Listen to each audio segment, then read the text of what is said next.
Right, hello and welcome to Buntat Grand Prix circuit for the second race of the weekend here this weekend. So on pole position, I was here on pole in the prototype category. Second on the grid, Van Basten, 32 seconds behind at the moment in that one.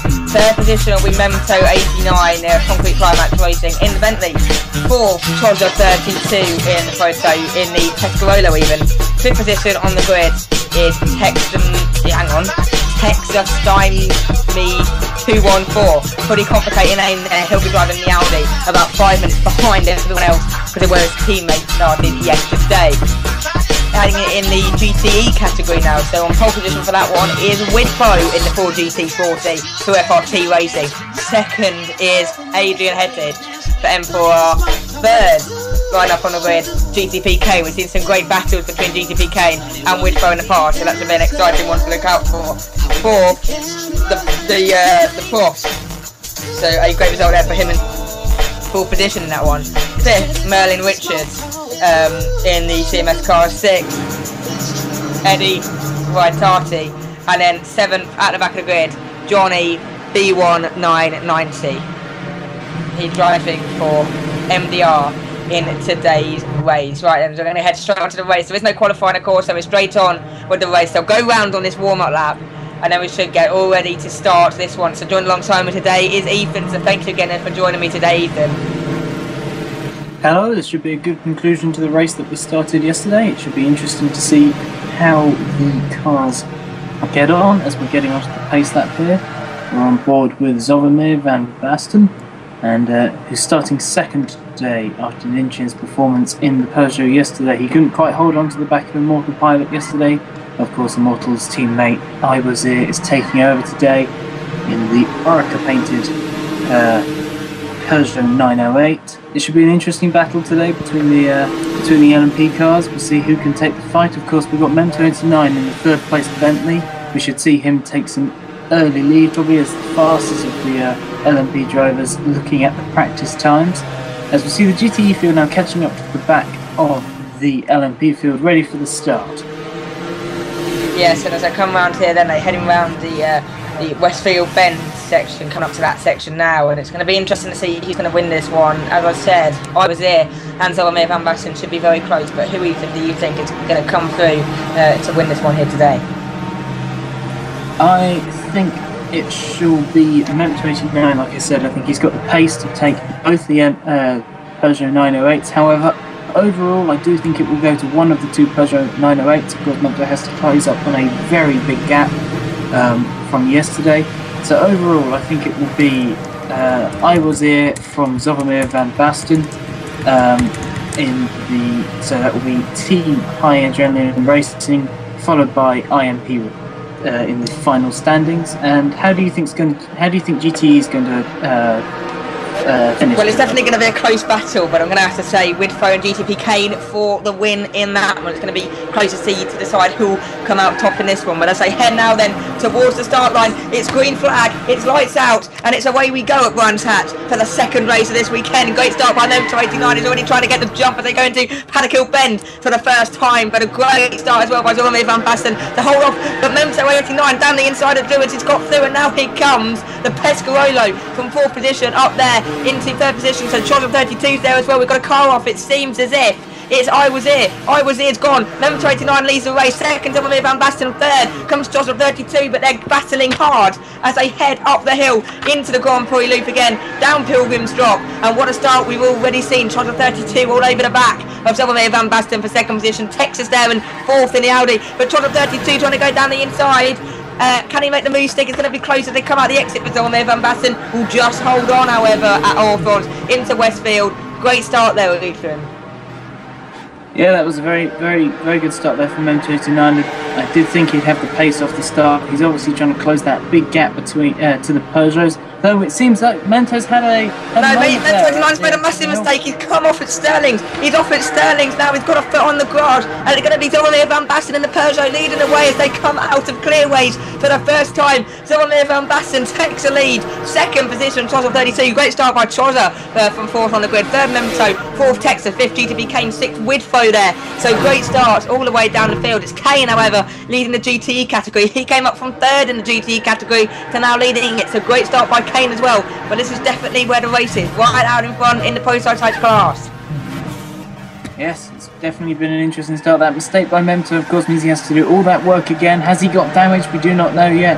But, can we see Chozza come through to take the lead of the prototype class, and Kane taking first position of GTEs. We're now on board with the profs in the PDM McLaren with Dago Brew wheels, slightly different to Flux's wheels. They're brighter, so we can tell the two cars apart. Of course, they've got different colours. As I was here, is now fighting his way back through the GTE field there.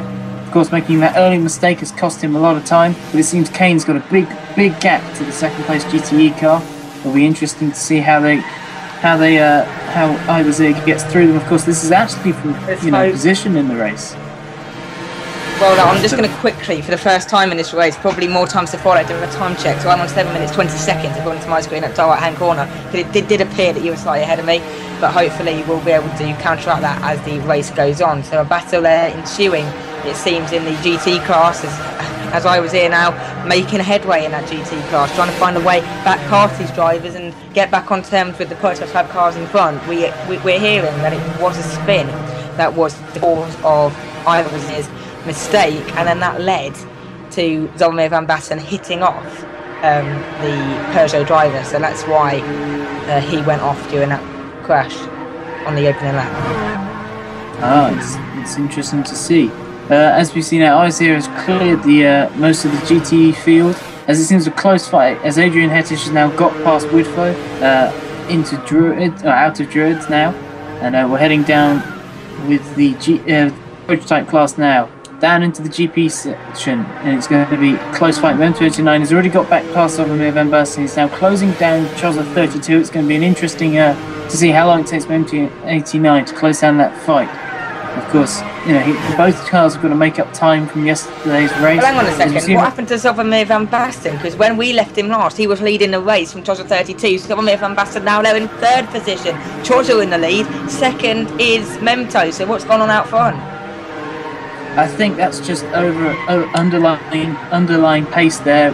I've had information that Zoramir and Iwazir both have not enjoyed the Brands Hatch circuit as much as their respective teammates, and Chozza 32 and Mem29 definitely getting their teeth into this circuit. They know they've got time to make up, and it's very important that they do so today. As we see Texas time there running wide out of Paddock Bend as we got towards Druids. He's now trying to close down on Zoramir Van Basten. It's going to be an interesting race here, as we can see that GTP Kane is still leading the GTE class, and there seems all sorts of smoke through Graham Hill Bend, and that's Zoramir off. That's Zoramir off at Graham Hill Bend.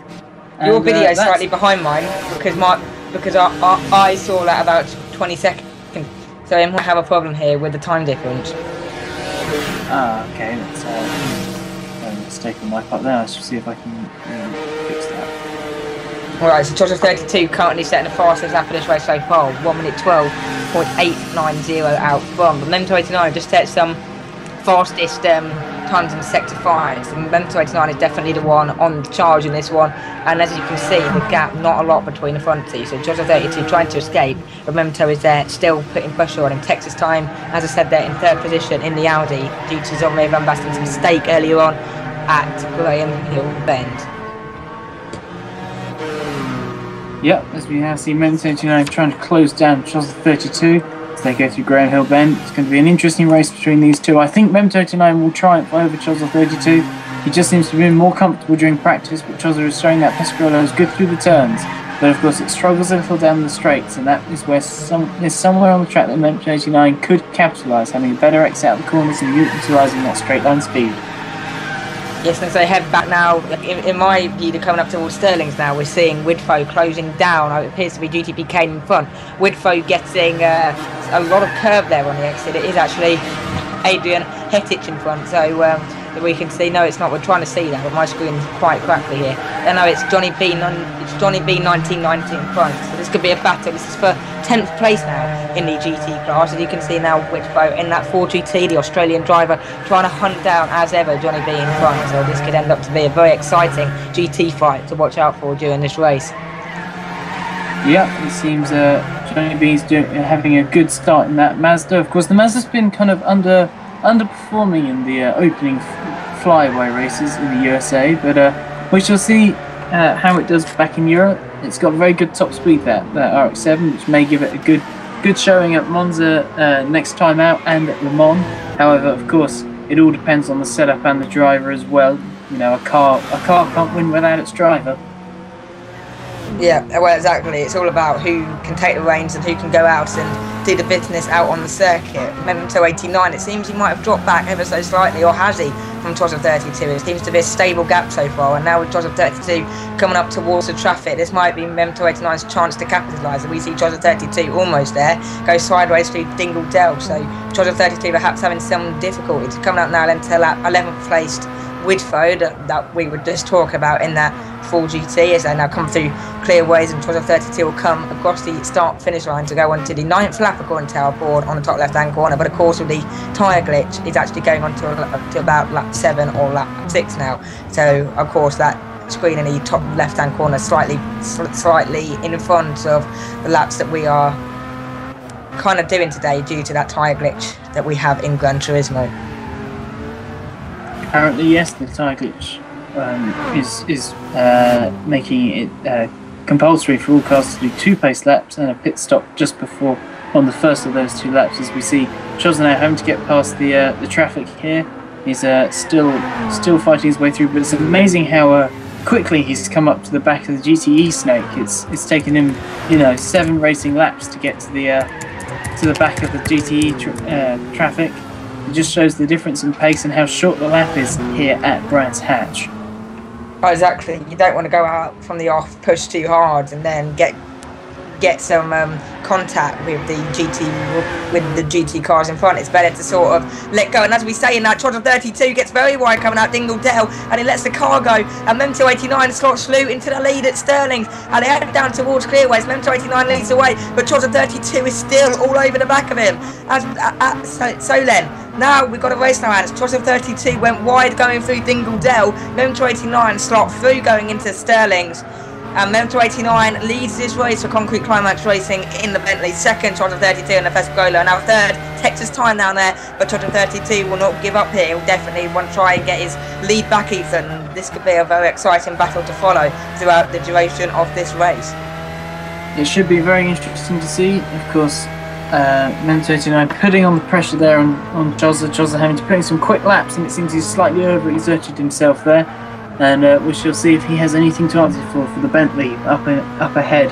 As we see the Audi putting on a fine show there in 3rd place, we shall see if it can hold on to that position ahead of Zogby Van Basten. We're back at the front. Very close to see. Trotter 32 is now all over the back of Memento 89 as they go through Dingle Dell and heading on the 10th lap, but it's not the 10th lap, so it's about the 8th lap. We've got a car off actually there at Dingle Dell. It did look like it was one of the GT runners, perhaps Widfo there. So that could be interesting to see how that battle unfolds during time. But Trotter 32 now as they go through clearways again, and Memento 89 just pulling away very slightly now from Trotter 32. So that battle seems as if it is won by Trotter 32, who just set a fastest lap of the race. Yep, the car off in the gravel there was GTP Kane actually. It was the other of the 4 GTs who's now dropped down to 10th, which leaves Adrian Hettish into the lead for Made for Racing in the McLaren.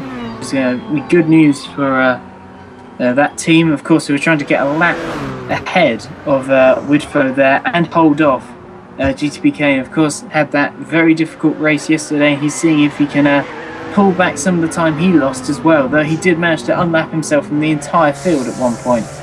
But that's a fairly good showing actually from the GT runners, because we've got several GT runners in this one. I think it's about 6 or 7 GT runners compared to 5 prototypes, so perhaps the GT class is getting the support needed in this one to really fight kind of for the teams and fight for the drivers, because it seems that the driver's more willing to commit themselves to a GT campaign perhaps than a prototype campaign this year. Yes, the prototypes of course are harder to drive. They require, a higher attention to be given all the way through. As we see GTP Kane leaving the pits, obviously sustained damage, or is just pitting for tyres early to try and get himself onto an alternate strategy. As we see the profs now behind Adrian Hedges, McLaren is 1-2 at the moment in GTE. Yes, and it's going to be interesting to see how that battle develops as well, because these the GT class has provided some great racing so far this year. So let's hope that we can have some more fantastic racing happening then around this Brands Hatch Grand Prix circuit. Of course, this is the kind of we're near now the halfway stage, I believe now, the European season. We've still got some great tracks to come, of course, in this season, including even the Asian leg of the championships, as well as the Australian leg, including the finale course. This is the beginning of the European leg of the season.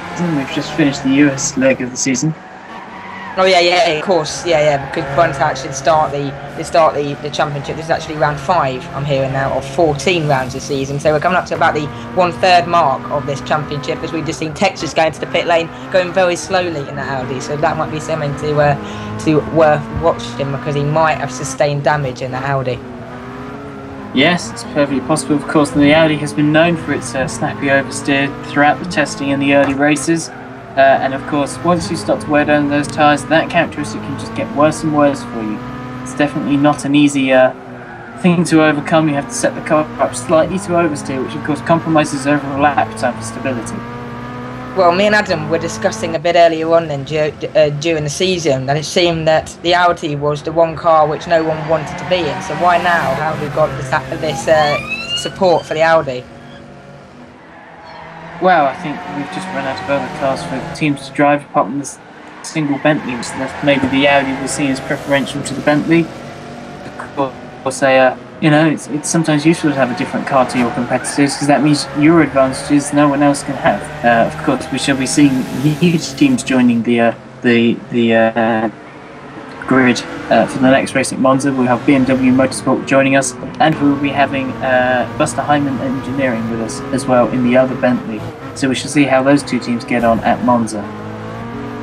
Yeah, Monza's definitely a race which people have been saying is definitely one to stick around for and watch, because it seems that's definitely one where there'll be more teams, there'll be more drivers, and of course they're really classical circuit, definitely one to watch. And there's a bit of contact there. That's Joshua 32. Look how close he is now then to the back of Memento 89. This is a battle on track, and Joshua 32 getting a tiny bit aggressive to Paddock Hill Bend that time around. Joshua 32 again, he runs a bit wide actually coming out of the Druids, but as they head down towards Graham Hill Bend, that is where the battle is out front. This is the GT battle, as we can see here. Is that Hettich with some of the GT cars right on his back.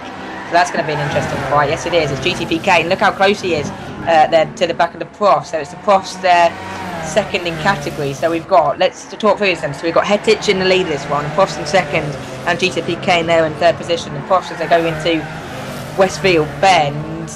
It's going to be interesting to see this one develop over time, because if this because if the Profs has got this pressure on him, then how does he defend? Does he go to defend, or does he go to attack? And as we say this, GTP Kane has just gone round the outside actually of the Profs. He's slowing quite dramatically, because now Memto's gone past him, and now here comes Chosser as well. So perhaps it seemed that the Profs backed down very easily there. So perhaps he might have a problem as well.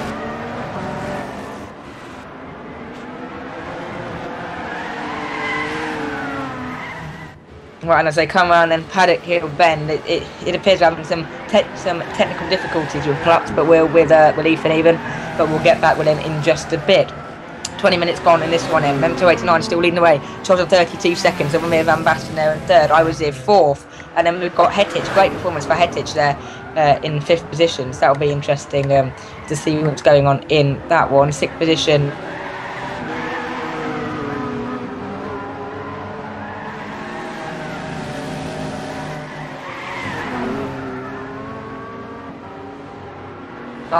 Leading the way, second position, Charles 32.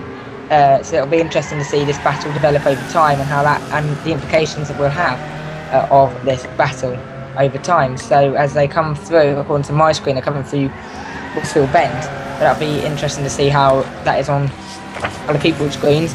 I think that mine's a couple of seconds behind as well. Memento 89 still leading the way.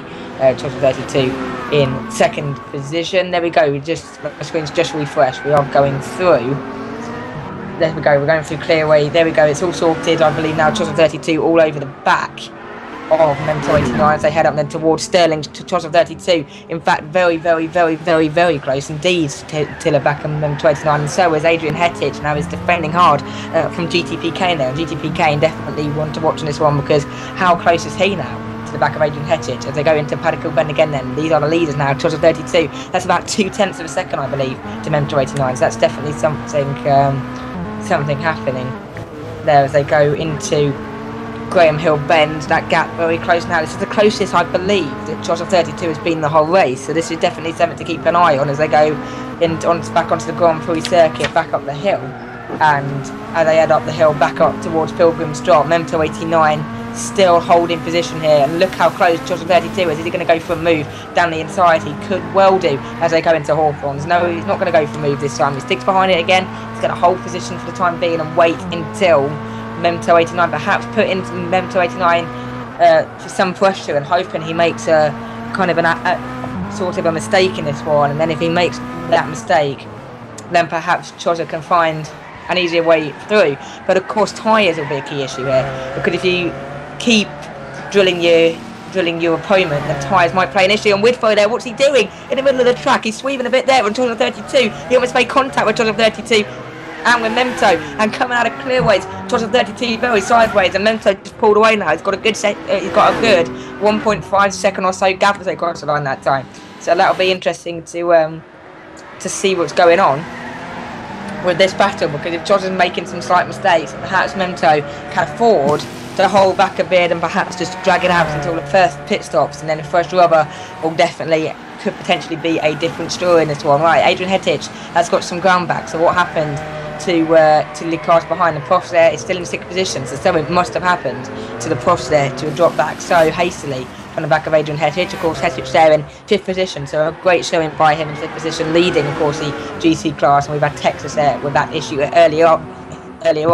We saw him peel off into the pit lane, so not the best start in this one. And for Texas, he's down there at the moment in 7th position, nestled in the middle of the GT category results. 23 minutes gone in this race. We've still got a very long way to go in this one, but of course we may go over that 2-hour time limit due to the fact that we had that 5 minutes at the start with the warm-up lap. We are still trying to bring Ethan back into the stream. It seems that his microphone is broken here in the commentary box, so we're getting our technical producer to work on that all the time as the leaders that is come back across the start line to go into the 18th lap here today. It's Memento 89 still leading the way, and he's gone very deep actually through Paddock Hill Bend, and look at Chillingsworth 32 is now all over the back of Memento 89. Is he going to make the move stick down the inside of Druids, and he's gone through, but can Memento 89 get the cut back as they head towards Graham Hill Bend? No, he can't, and Chillingsworth 32, it seems, has made that position stick. So Chillingsworth 32 takes the lead at Druids. Second now, Memento 89, and Chillingsworth 32 just pulled away ever so slightly there from Memento 89. Perhaps he's suggesting that Memento has been holding him up slightly right from the off. Right, we can now try and take a breather and we'll run you through the results. So Chillingsworth 32 still leading the way. Second, Memento 89. Third, Silvermere Van Basten. Fourth, as I was there. Fifth is Adrian Hettich. Sixth, Texas Time. Seventh is the Profs, the Swedish driver there in 7th position, battling harder. He was anyway with Adrian Hettich, but it appears he's made a very slight mistake somewhere along the line because he's dropped down quite a bit from Hettich there, now in 5th position. This is Hettich, in fact, that appears to be that Texas Time going past Hettich, so that makes sense because Texas of course is in that Audi, so whatever issues were in that car are now sorted. Yeah, Texas Time is now up to 5th position, so trying to find his way back on par with the prototype runners in front. And now we've got all the prototypes there in 5th. Yep, so the prototypes are now back in position, and it will make our job a little bit easier to work out where all the cars are. As we can see there, Adrian, I am now back. I've been back for a while, but you've been doing a very good job of having I've been trying to cover commentary your technical issues. Yes, I do apologise for that. My microphone just needs to stop. So I'm now back again, and hopefully we'll be back for the rest of the race. So as we can see there, Chillingsworth pulled that incredible move off earlier, a couple of lap ago. That's taking the lead back again, which is fantastic to see. And this makes this fight even more interesting to watch. As we see Adrian Hedges, of course, taking the GTE lead. Seems to have a real good hold of this lead at the moment.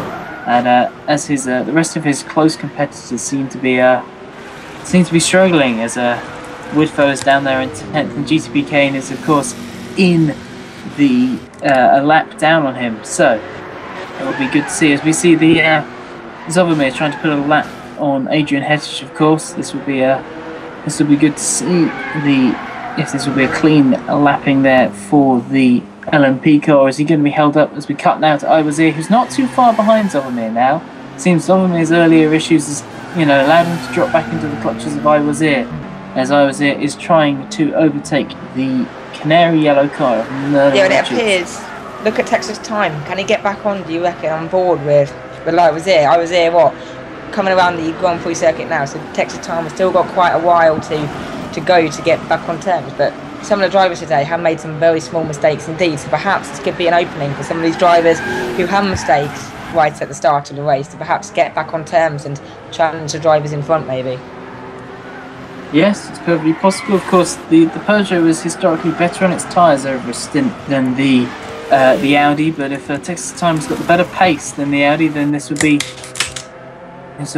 a good chance for him. As we see Iwazir now trying to carve his way through the GTE field, trying to put laps on them all as we come through Graham Hill Bend. Now it seems that was a fairly simple move for the Peugeot driver there.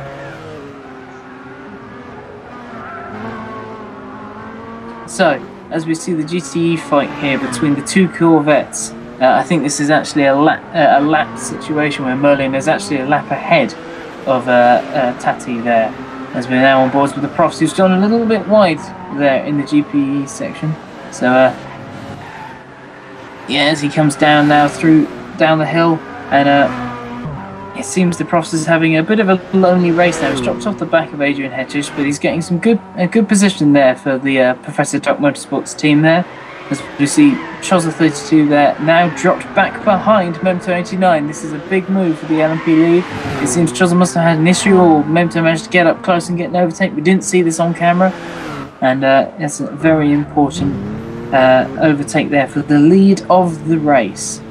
On the subject of tyre wear, of course, most of these LMP cars will manage around 12 laps on their tyres, but the Peugeots have been getting a little better tyre mileage.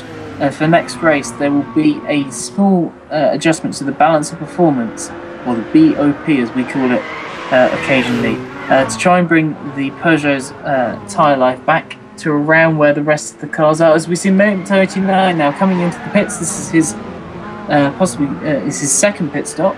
This looks like a routine pit stop. Nothing to be worried about. This is just the LMP leader and the overall leader coming into the pits. As we see Chozza32 now trying to put a lap on Texas Time in the Audi. This is the first lapping of another LMP car, and this would not be something Texas Time wants to see.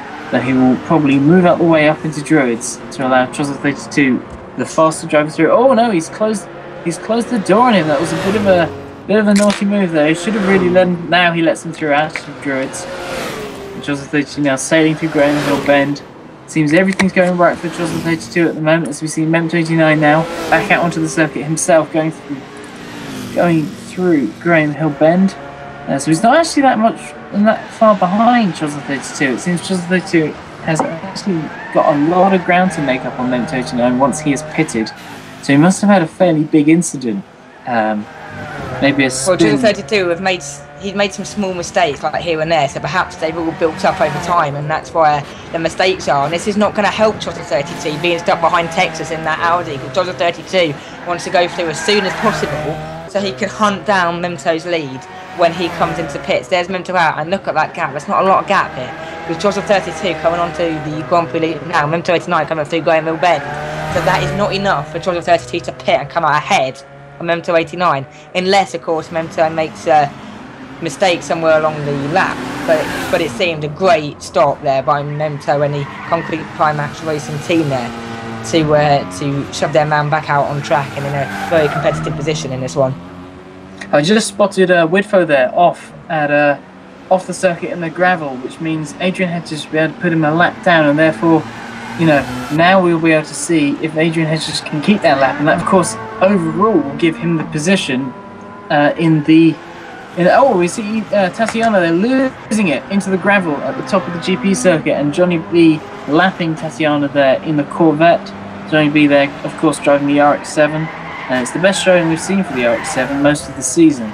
It seems Johnny B's got on with that car. Of course, a reserve driver this weekend, and he's up now into 9th position. And as we're on board with Joseph 32, trying to stretch that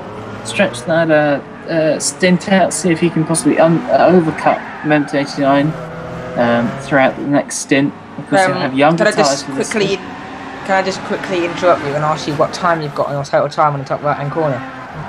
If you give me a moment. I have got 31:27 on my overall time. I just thought I should try and be as accurate as possible. And of course, I'm having a few... because I'm on 31:13. Yep.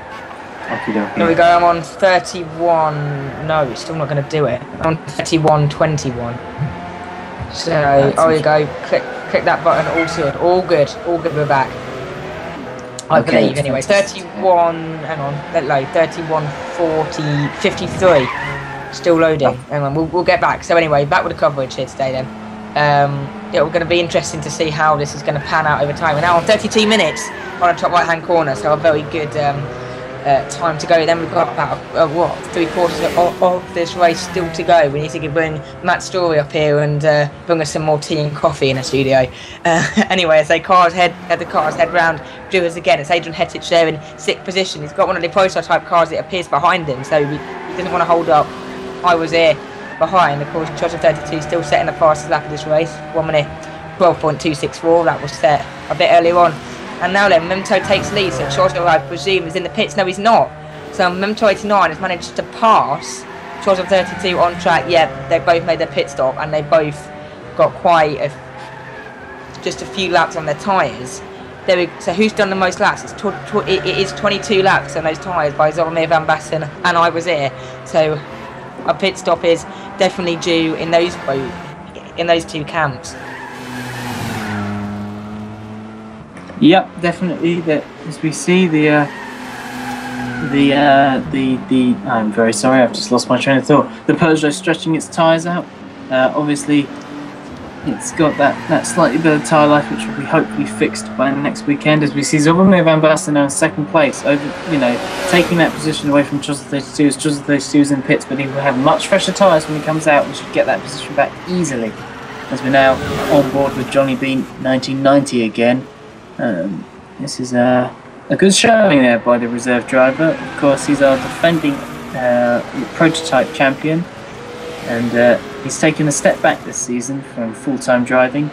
He's just enjoying the drives that come to him. Of course, any driving that comes to him, Johnny B seems to just get in anything and drive it pretty quickly there. As we're now on board with Zoromir. Yeah, Zoromir Van Basten has jumped up to 2nd position, so has he managed to go through past Joseph? And Zoromir hasn't stopped yet, so is there something wrong with Joseph's car? Perhaps so. Possibly. We don't know how long Joseph was in the pits for. It does seem like on the driver tracker there's no cars near him, so that means maybe Joseph's had a mistake out of the pits. Of course, on fresh tyres, they're cold when you come out the pits. You've got to bring them up to temperature slowly, and you might have just come out too quickly and pushed too hard and got damage. Well, Ethan, this is an issue. This is an issue with Brands Hatch pit lane, because the cars come out onto a pit lane and then which is effectively right on Paddock Hill Bend corner. When the prototype cars come around that corner and there's a GT car coming out, then they might get caught out. So if Joseph 32 is coming around that corner and there's a car just flashed past him, he might have to take a wider line into the corner and then have to go off the circuit. So that's particularly why this pit lane could cause some more issues for drivers compared to some other pit lanes where it kind of all feeds into that one straight. This one is definitely one of the harder pit lanes to manage. Yep, this track is exceedingly tight. It's a track that hasn't changed very much over the last few decades, and it's even more difficult for the GTE drivers, of course, because they've got the slower cars. If you're having a lonely race on your own and suddenly you've got this LMP fight up behind you, it can irk the driver into making a mistake, and which is going to make it difficult for the GTE drivers, especially as we're getting news that Chosler lost out of Dingledale into which is why he's so much behind Memto. We've just heard from pit lane reporters. But he's made some mistakes at Dingledale before, so perhaps this is a recurring thing then for Chosler. Perhaps he's not quite got his car balanced through that section, and that's why he's having so many issues there. Could be, of course. That section is a very, very high load section in the prototype class. You're uphill, it's slightly off camber. You've got to get your braking point right. You've got to get the two wheels over the curb, otherwise you're very likely to hit the gravel. And it's here. Hit the wall and got damage. I'm getting more information. Yeah, I've just had that information too. This is, of course, costing him pace in his race, and that's probably why he's nowhere near Zovomir now. But of course, there is one car on pit lane at the moment. Yeah, when they come round, well, of course, we will try and bring you as much coverage as we can here. Then, when we can't see it on the video screen, and when we get the messages through our earpieces here this afternoon, then we will feed all that information directly to you. The latest being Chosler 32 leaving the track at Dingledale, hitting the wall, making some contact, and once you have contact, then you're just going to keep falling down the field until you get that damage repaired. Yeah, it's very likely that will just hamper you. The likelihood of getting damage is increased every time you get more damage as the car becomes more difficult. And as you see, the profs there is actually closed up on Adrian Hettich, and maybe Adrian also had an issue. Chosler is in the pits, so Zovo. Zovo. I do apologise. Yeah, Zovo's in the pits. Misheard you. But yeah, it does seem that GT battle is getting pretty close now. As you can see, then the black GT car behind the profs definitely trying to close in now on Hettich. Yes, it's been a very good showing for the Professor Duck Motorsport car today. It's a better showing than perhaps did in his first race back, and it seems that the Profs is enjoying this circuit more than the Duck did yesterday, and we should be seeing, as we see Chosler 32, of course, now back in second position. He's probably had that damage repaired, which is why he dropped so far back off Memto. Can he now close down Memto, or is Memto now in a position where he can comfortably increase that gap? But it's going to be interesting, because if Memto can keep pulling away, then perhaps he could get a well-deserved victory here, because the one thing that we've seen with Memto in the past is he's been consistent enough to be up there in the top 2, top 3, but I don't think I've commentated a race this season where Memto has actually won the race. So it seems that Memto can be quite quick and quite sort of right there with the big guns, but he's not consistent enough to deliver the results when need be.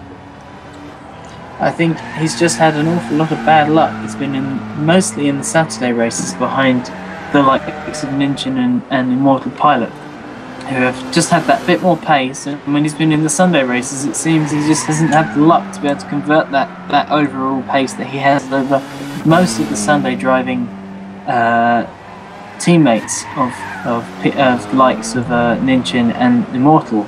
And it seems he's just had no real break. So it's going to be interesting as we come to the timing screen. It looks like Memto is pulling away about 0.3 a lap from Chosler 32, so he's definitely enjoying that space he has over Chosler 32. He's now in a non-pressure situation, which is 3 attempts a lap is 3 attempts a lap is pretty extreme, and especially around the circuit as kind of close as this one. So it's going to be interesting to see how that develops. So 3 attempts a lap. 60 laps to go. That's what quite a big gap that he can pull out in this one.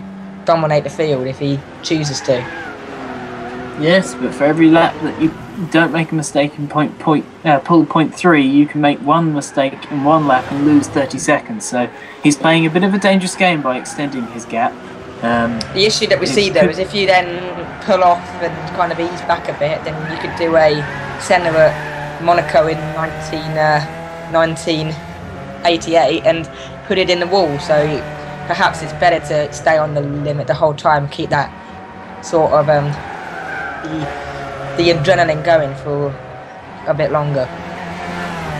Possibly. This is, of course, an endurance race though, instead of a Grand Prix. So it's a different set of rules, really. It's going to be interesting as we come to watch the rest of this race. We'll be paying attention on all the battles and all the gaps when we get the information up. Be interesting to see if Iwazir can close down Zodomir van Basten at all. Of course, Iwazir having that mistake at the second corner on the very first lap of this race. As we're now watching the battle between the two GTE leaders in the McLarens. And it's going to be very interesting to see which one of those two can come out on top.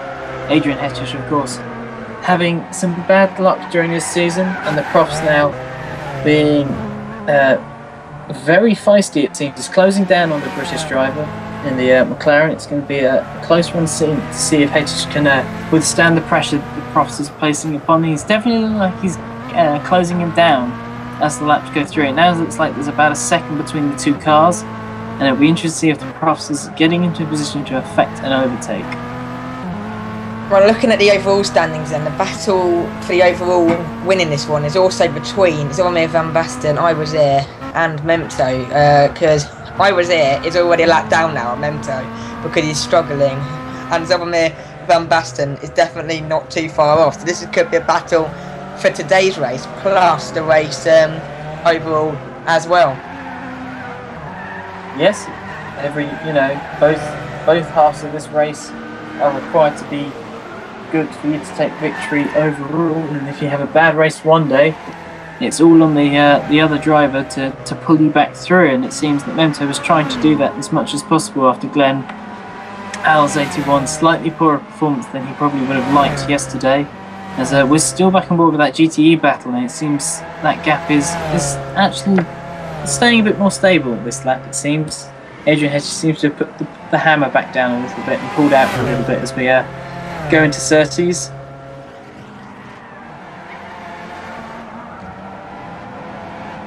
Well, it's going to be interesting to see how this race can develop over time, because it's going to be interesting to see who will blink first, especially with the pit stops, with the mistakes, with the tyre wear, who will manage their fuel longer. So this could be very exciting indeed going into the last half an hour or so a bit later on. So we're coming up, in fact, towards, according to time, halfway through the race, according to the lap count, of about a third of the way through the race. This race could go on a bit longer than expected, but that was always going to happen.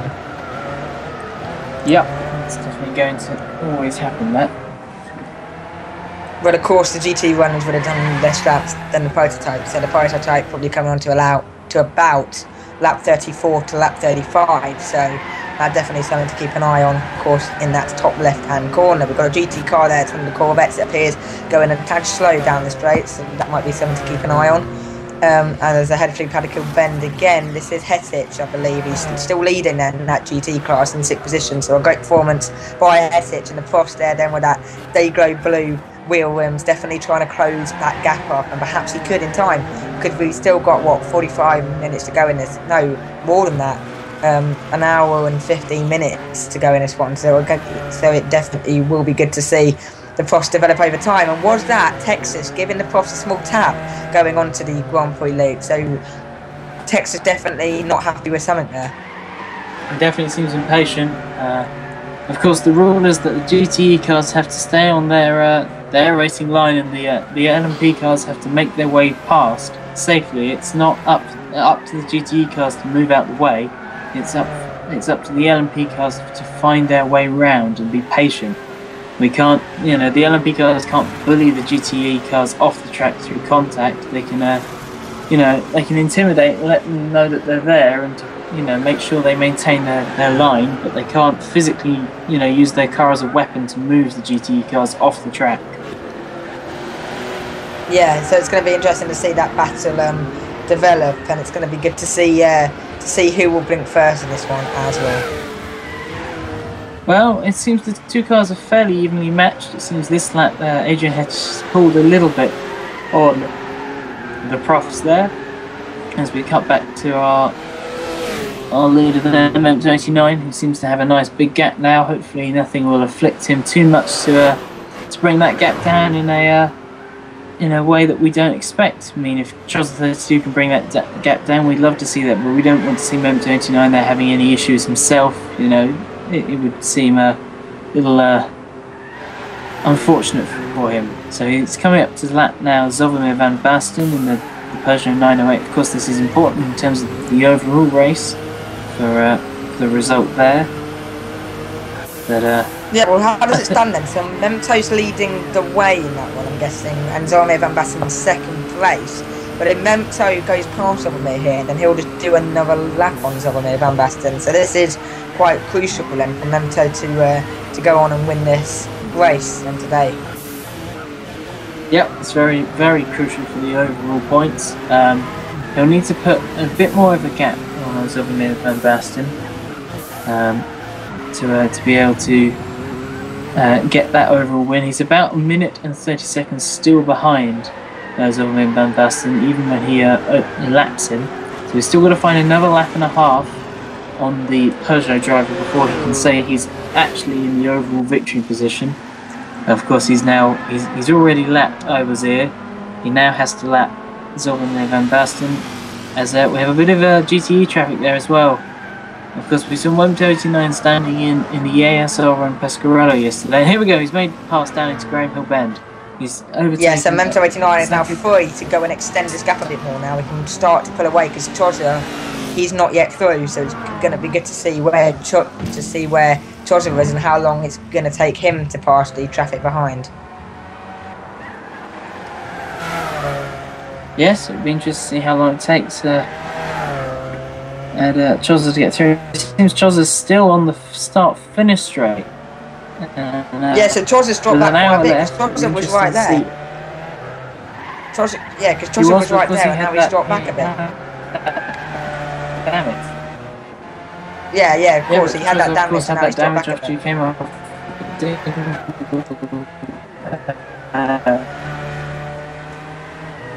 Yep, and with over an hour left of this race, Memto has a really good shot of actually being able to take the overall victory if he can keep putting this gap on the other LMP drivers. It would be very good to see if Memto can pull that victory back. Of course, it will be the first time the Bentley will get a victory this entire season.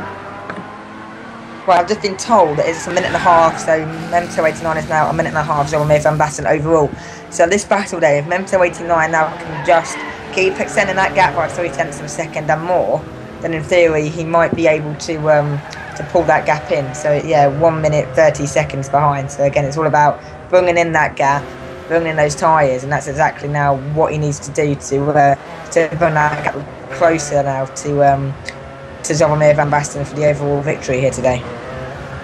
Yes, as we see GTP Kane overtaking Johnny B 1990. He's already pulled that gap back that he lost at the start of the race today. He's now in 4th position overall in the GTE class. As we see the Profs now leading Adrian Hettish. Has Adrian Hettish made a mistake, or has he had a pit stop? We don't know yet. It looks... Yeah, because the Profs have jumped him, so perhaps Hettish has made a small mistake. He's going pretty slowly, it appears. He's diving into the pits now, so he has made a mistake, it appears, with perhaps some slight damage, because he wouldn't have been into the pits to come back in the pits again. So there might be something happening there at the bottom right-hand corner. We're seeing a shot that says replay. Are we seeing something happening here, or...? As we see Adrian Hettish, this is maybe a replay of what happened to Hettish. Oh! He had a spin coming through Hawthorns. Yes. Put a wheel on the dirt, send sideways, and if he's made contact, which it appears he has, that's going to have to be a pit lane job, which we saw. Yeah, he comes out of Hawthorns, wheel on the dirt, throws himself into that wall on the inside, and that's what happens. You pay the price there by going a bit faster into that section. Going into that section, some great graphics there then by Core TV, bringing us closer, of course, to Core. And those graphics there giving us interpretation about what actually is happening out there when we can't see it. Yes, and we see Merlin Richards as well taking 2nd position off Adrian Hettish. So that mistake was very costly, but of course now Adrian Hettish will have the fresh tyres. He may be a little bit off strategy, but it's still workable from here. And he will have the fresh tyres. He'll have the car fueled again, and he'll chase them back down, and hopefully we'll position off the 2 drivers. Still hoping. And getting the M4R car back into position. But now we have the profs leading from Merlin Richards, followed by Adrian Hessish in the GTE class. But it's going to be good then to see how this can develop over time. Again, just going to make a point here then, Ethan, and say that you are kind of cracking up on this stream slightly, so we might have some technical issues here then that we are again trying to deal with. This is run on a very kind of low budget core TV, so we're trying to bring you the best coverage we can from the low budget that we have, but I hope that you can stay with us and not make too much of this minor technical issues which we are experiencing throughout some of these races. Right then, so 50 minutes gone in this race. Memento 89 still leading the way. They get about 40 seconds of entire screen from Total 32 in second, of course. Memento 89 has to kind of extend that gap now by about another 1.5 minutes to close it in on Zoubomir van Basten, who leads the race overall. So Zoubomir van Basten just kind of keeps his head under control here, doesn't make any mistakes, and Memento can't close that gap. And even though Zoubomir van Basten's still there in third, he will be the overall race winner based on, of course, his teammates' result in yesterday's first race of the weekend. So Memento 89 coming through Stirling's around down the long straight here, then heading into Clearway to go on to the 40th lap here, then heading up toward the halfway stage now of this race. So 51 minutes gone, so we are coming up now then the halfway stage in this one. Memento 89, of course, in the concrete climax racing. Bentley, of course, he was racing here yesterday, so he knows this track probably better than the other drivers here, knowing he raced it in a race situation yesterday. So that's going to be good to see how that can develop over time. We have just lost, however, the connection on screen here, so that's something that we're trying to get back to you. But as it stands, Memento 89 still leading the way here. Total 32 in second position, and Total 32 losing a tiny bit of ground from Memento 89, so can he potentially close that up towards the second half of this race and again close that gap up to Memento in front.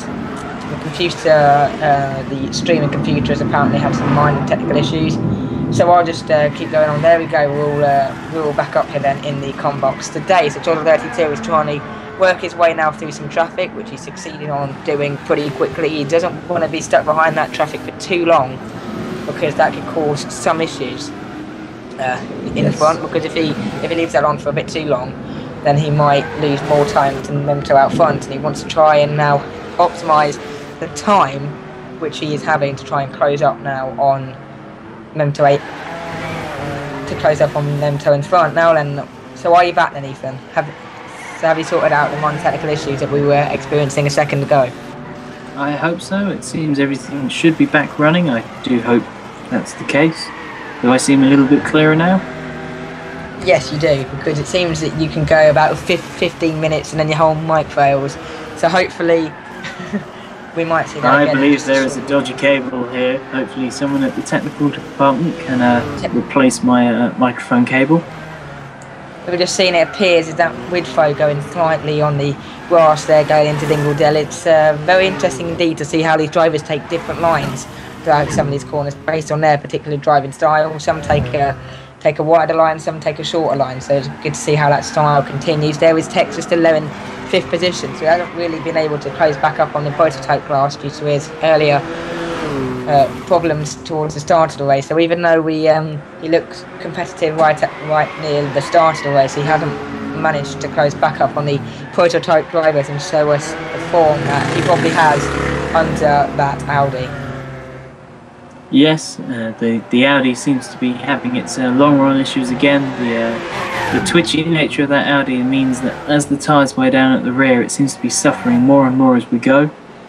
As we're now back on board with our two leaders, our LMP and overall leader of this race, and our GTE leader, are both coming through down the main straight as we see our leader go through Payet Hill Bend up into the classic Druids corner. Of course, James Hunt overtook Nicky Lauda in the 1976 British Grand Prix. What time are you on the right hand side again? I am on 54.38. I'm on 54.24. Okay, so you seem to be. So I'm just going to give a quick reset here today. Then we've still got about an hour and 5 minutes to go in this one. We are coming up now, as you can see on the screen on your left hand side, potentially coming up now towards the halfway stage of this race. As you can see, there's Merlin Richards we're looking at now in that Chevrolet Corvette. So, and the great contender there in that one, he should be able to essentially close up. He's lying in a pretty competitive position here then. I believe that's his first race in this one, so it's going to be interesting to see how that works. We're hearing as well then from core headquarters that there are 3 steering wheels and 2 controllers in the prototype category. So people with different driver styles, some prefer to use the steering wheel when racing, some prefer to use the and there are 5 steering wheels and 1 controller in GTE. So again, people having different driving styles in that one, different ways of playing Gran Turismo that they're used to. Yes, I think in the prototype class that it will be Mem289, Chillingsworth32 and I was here using the steering wheels, and Zogomir Van Basten and Texas Time using the controllers, I believe. In GTE, I don't actually know who the controller user is, but I would hazard a guess at it being Dirty Tatty, the one using the controller. I may be incorrect. If I am, I do apologise to Tatty there. It seems from core headquarters in the pit lane they are telling me that I am correct. My assumption seems to be right. This is rare. Usually I just seem to curse people into crashing off the track. As we see, the Prof now still leading in GTE. He's showing up his more experienced teammate to how it should be done at Brands Hatch. And he's had a good run in the McLaren. Of course, this is their second overall race, but their first race at the McLaren, and Plutz the Duck, of course, didn't actually get anywhere in their first race at Laguna Seca in the BMW for he disconnected in the qualifying session. He's now on board with 3rd place of Van Basten, going through Graham Hill Bend. It seems that Peugeot is kind of settled into a rhythm. He knows that he just has to keep it on track, and he knows Mem289 has to do the work. He has to get that lap and a half back. And Zogomir just needs to keep on tracking. Yeah, he just needs to keep on track and keep it going, because if he makes a mistake, then that's going to make Memto's job slightly easier. So by keeping going and perhaps going to set some quick set some quick sector points, and perhaps it's making Memto's job just a small amount harder. This one, just a tad more difficult, because as time runs out, then perhaps Memto then might not have the willingness to go out and fight for us and close in a 1 minute gap with only half an hour to go. So really, Zogomir Van Basten just has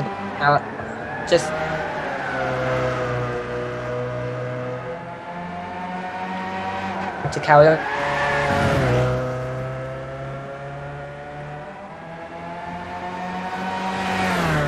So Mem289 still leading this one in here at Brands Hatch. He's done 3 stops compared to Chillingsworth32. He's done 4 stops. So perhaps Memto trying to cut a pit stop in this one. So it's going to be interesting to see how that works. We're hearing again then from down in the pit lane that Zogomir Van Basten is the most successful controller driver in the World Endurance Championship. He has been in the World Endurance Championship since Season 2 and has consistently been on or around the podium in all races he has been in. So again, Zogomir Van Basten, kind of an expert driver within core, plus for the controller, so he's obviously got his setup work. His setup seems to be working very well. Totally. And I'd love to see, actually, with final point, we would love to see then in the commentary box exactly what Zogomir Van Basten's thumbs look like after 2 hours of pressing his controller hard. So that might be a new addition to core towards the end of the races. Selfie time for the podium finishers. So that could be an interesting addition to the race, even. Yes, that would be interesting to see the state of the drivers after their races. I mean, there'll be an interesting difference between the steering wheel drivers, who will look like a sweaty mess, compared to the controller drivers, who look relatively cool but have massive blisters on their thumbs. As the get out the plasters for the last half an hour. Yes, as they go into the pits for the last time, it will be a scramble for the plaster box and some well-needed Medi-Aid. As we see Zogomir going a little wide there. The hour mark here. Yeah, Zogomir Van Basten, definitely all he needs to do is keep it on the track, and he's making it a bit more complicated for himself in this one. There seems to be someone off at turn 1 at the moment. I didn't quite see who it was though.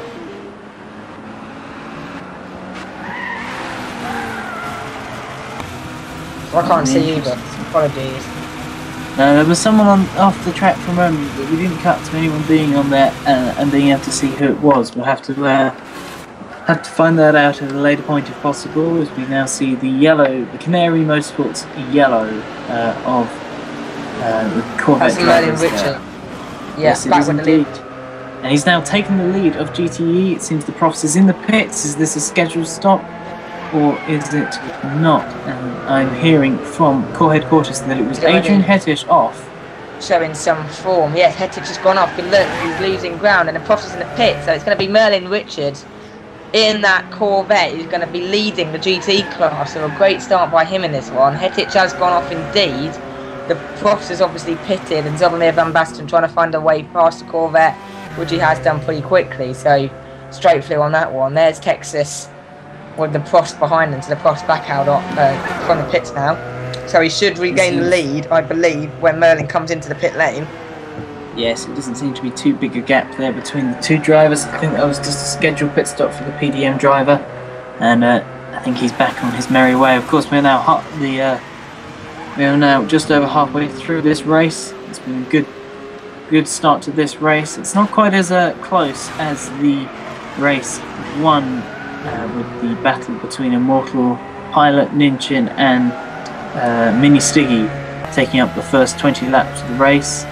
And as we're now back on board with that yellow Canary Motorsports car, and Merlin Richards enters the pits. Now shall we see how long it takes? Oh, the Profs is just behind him, so really he lost pretty much no time there. He lost one leading lap to Merlin Richards, so really it cost him no time at all. It was just a normal pit stop phase there, as he's doing, he seems to be getting that car nicely on the I'm sorry, I've lost my way again as I was watching this interesting lapping there from Adrian Hettish, who really is trying to charge his way back through the field after early mistakes. We saw him hit the wall with one wheel off on the grass, and it spiraled him into the wall. His race seems to have gone backwards ever since, as we're now on board with Johnny B 1990. Of course, he's also in a good position today, filling in at the MDR garage, and it's all go today in the GTE field. It seems yesterday was a fight in LMP, and today seems to be a fight in GTE. So we've just had some big news there. I've just noticed Mem39 is no longer in this race. He seems to have disconnected, and that leaves Chozza 32 all out on his own. Mem39 had a huge lead, and it's all gone because of a disconnect. This is massive. This has got massive championship ramifications, of course, because that means he will score no points today. Are you still with us there, Luke, or have you having technical issues as well? I believe you may be having some technical issues actually at this time, so I shall fill in while we sort out the other microphone in the commentary box. I believe we just had some minus in the studio. Oh, there we go. We now have Luke back again. Luke, what's your opinion on the disconnection of Memto there? I didn't see it because my screen froze. Unfortunately, yes. Memto's gone. What's happened? Seems you just had a standard disconnect there. Of course, one of the pitfalls of online racing is whilst we don't have engine failures, we do have disconnections, and this is our kind of version of an engine failure. It's just terminal sort of thing, unless we have a mass disconnection where we red flag the race and we restart with all the drivers who disconnected allowed back in. But of course, this is massive in terms of the championship for CCR. They were out in the lead, they were closing down Zolomir. Memto had a real shot of taking overall victory, and it's all gone. He must be disappointed with that. Well, yeah, how do you feel? You raced for 1 hour, you put your heart into it, you might put his heart in. Yeah, it's definitely heartbreaking there. Yes. I don't know, of course, it's going to be interesting. the team will score points because Glenn finished race 1, and of course you need 50% of overall distance to score any points. But Mem29 won't be contributing as much as he thought he would be today. With that disconnection, he gives the team almost nothing. Which is a shame because he's done very well today until that large issue. As we see Adrian Hettish now back in 6th position, so obviously he's getting the job done. He's pushing hard, but hopefully he won't overstep the mark and throw it in the wall again, as the Profs is now comfortably leading in GTE position 1. as we're now back on board with GTP Kane. Of course, early mistakes for Kane, like yesterday. He's now got to fight his way back to see if he can, you know, take the overall win or take the overall lead today. It's a very punishing circuit in the European drivers. So if you want to go out there and do well in this race, it's definitely, you don't want to go out and make a mistake. You want to go out there straight from the off and be competitive, because if you make one small mistake around the circuit, this is the track that punishes you with the runoff. With the gravel tracks, especially, it's not like some of the road tracks we see now. Like when you make a mistake, then you can run wide. This track is very punishing to you, and we're hearing actually from Memto 89 himself now. Then is the guy in the pit lane and just got back to us and said that Memto 89 was fuming when he disconnected. He punched the steering wheel when it happened, and he's definitely not.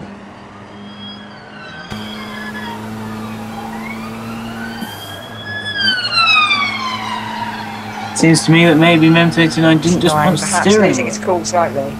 Helmet is still on. He's not available for an interview. He has spoken briefly to our press guy down in the pit lane, but apart from that, he's not willing to join us here in the commentary box to explain that issue. So again, he punched the steering wheel. So I'm guessing his hand hurts after that as well, because that's not going to be. Yeah, that's a £10,000 steering wheel he's just punched. So hopefully it's still usable. Otherwise, that would be another part for the Bentley crew to have to replace. So we shall see. Anyway, we're now on board with Johnny B as he's closing up onto the back of Merlin Richards. This is a fight for the podium position, of course, in GTE for today's race.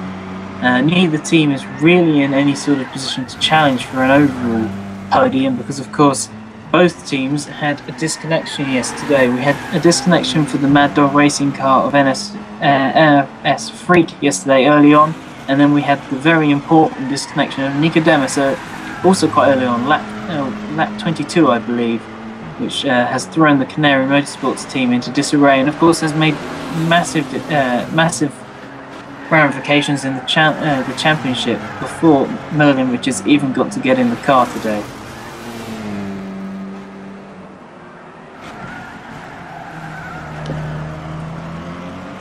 Luke may still be having audio issues after his brief return to us, so I shall cover for him while he's having his microphone cable replaced in the commentary box here.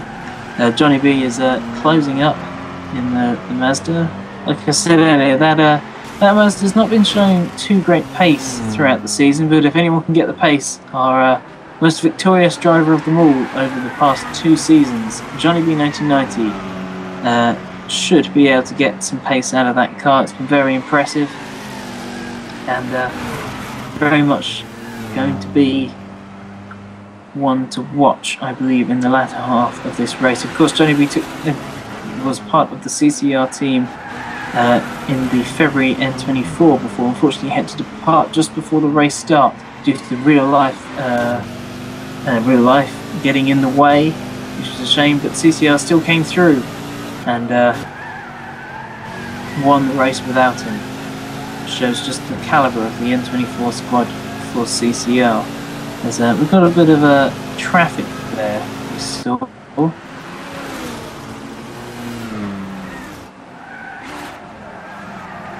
As we're on board now with GTP Kane, down there in 5th position at the moment after that early issue, but he's definitely putting some good times in there. That was a 1:19, I believe, that just went through there.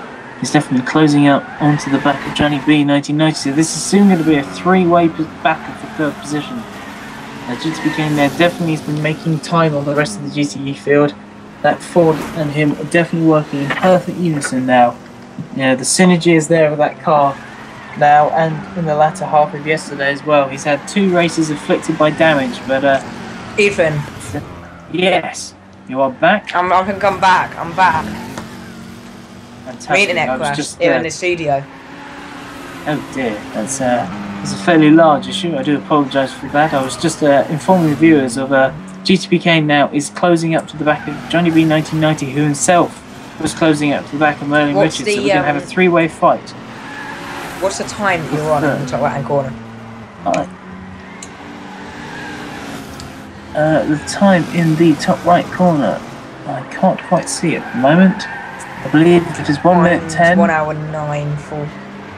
Say it again. 1 hour 10 and 6 seconds. I'll just flick through. I'm about 10 seconds behind, but I'm not going to worry about that. So I'm just seeing now the GT class, as you said, is very concertinaing up now, and that could be a superb battle indeed to keep an eye on, because if, just as you said, a three-way battle does, and that is going to make up for the prototype.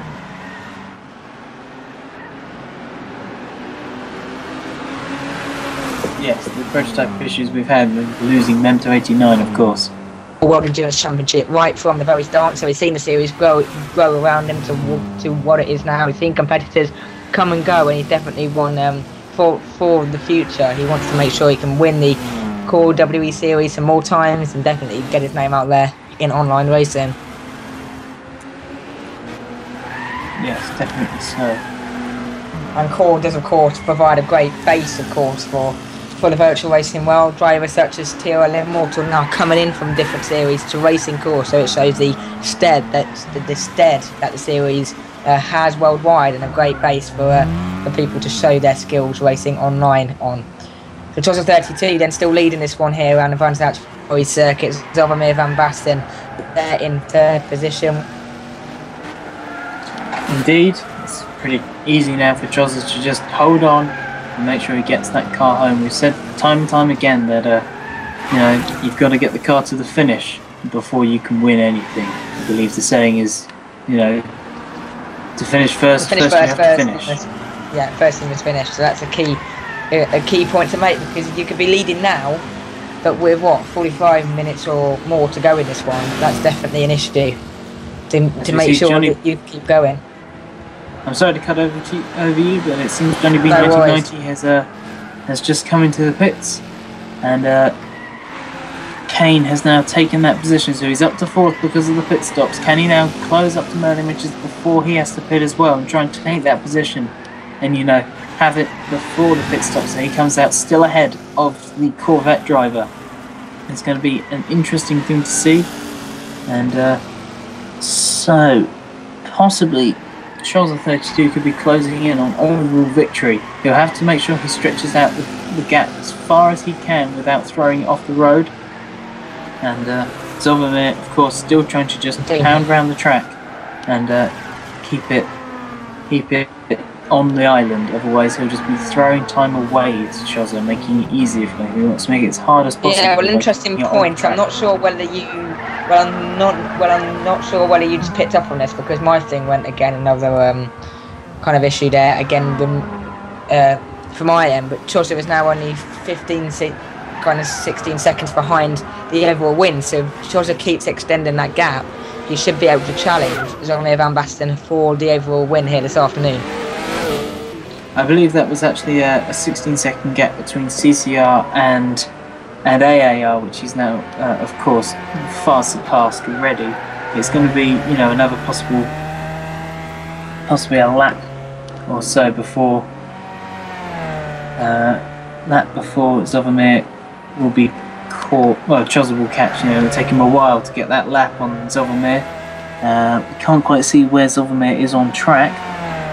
Pretty major technical difficulties here in the studio, so we're going to try and get back to you on that one. 1 hour 13 minutes gone according to the top right hand corner. Chillingsworth 32 leading the way. Zovemir Van Basten still in second position, but looking at the GT class, as you say, the profs there, fifth position. It's all Constantino and up, with the profs in fifth, Adrian Hetich in sixth, Merlin Richards, great race for Richards in this one, now down in seventh, Kane in eighth, Johnny B 1990 in ninth, with Fo 10th, and then Dirty Tati down there in 11th, and Tati seems to be about 2 seconds off the pace, so it seems perhaps Tati not having the best of races so far here today.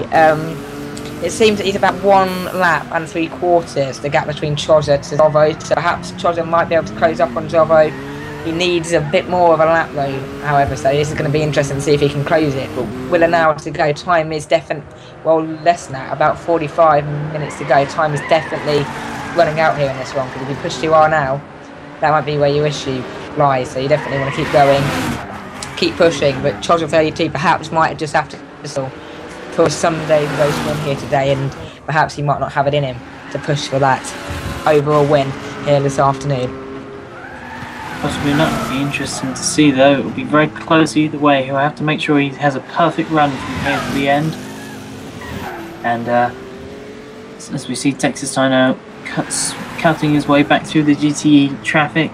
He hasn't had the best of races today, but he's going to see if he can catch up to the back of Ivar's ear again. It just seems that, like I said before, that Audi is just too harsh on its tyres, especially the rears, and just gets too twitchy to be able to get that power back down onto the tarmac and not just spin it away into tyre smoke.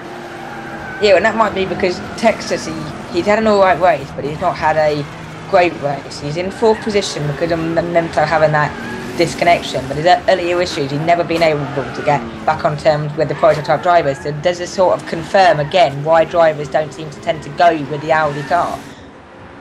Yeah, it's definitely that. It's definitely that. The tyre issues are the biggest problem for the Audi. It just doesn't have the tyre life to at the moment, the current standings, the current specification to hold on to the back of the other cars. As we see, that was very close between the two cars there as the Peugeot tried to lap the Corvette. You've got a bit of mid-corner understeer and it squeezed up to the Ford GT there at GTP.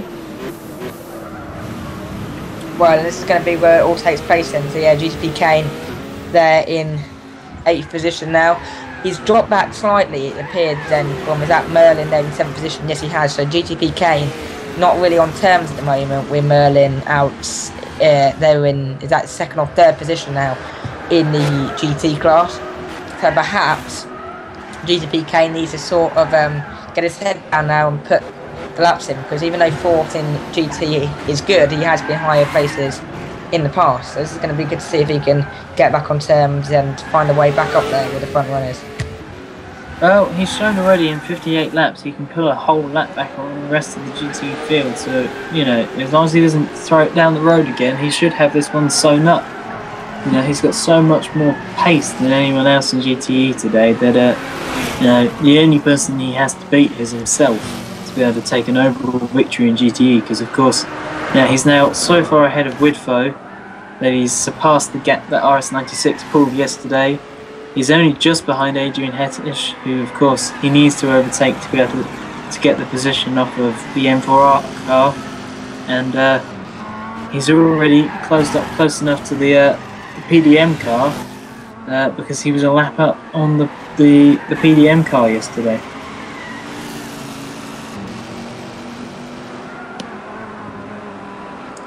It seems we've had more audio issues here for Luke in the commentary box, so I'll have to carry on for you. It seems Charles are there just, you know, jiggling on by there, the GTE traffic. It's a bit of a dead part of the race, actually, losing Memento 89. The interest in LMP's kind of gone. We're just waiting for this battle between Merlin Richards and Kane to close up a little more, as the gap's been coming down solidly. And still keeping his foot down there and see if he can close up and go on John Van Basten in front. A bit of a confusion, I think, about who was actually commentating there, whether it was me or Ethan or not. So apologies if I interrupted you there, Ethan. Not a problem. Your point seemed more valid than mine anyway. I was just saying that we're having a bit of a dead. Yeah, this is a sort of dead patch. Yeah, it's a. But apologies if I do keep cutting over you, but it seems that you seem to keep dying halfway through when you're talking, so I don't know when you're talking and when you're not. So if I do keep talking over you, then it's not intentional. I'm getting exactly the same thing from you there, mate. We both seem to be cutting out at it seems the same point. This is going to be an interesting cutting edge, isn't it? Cutting edge technology here. This isn't quite Sky Sports.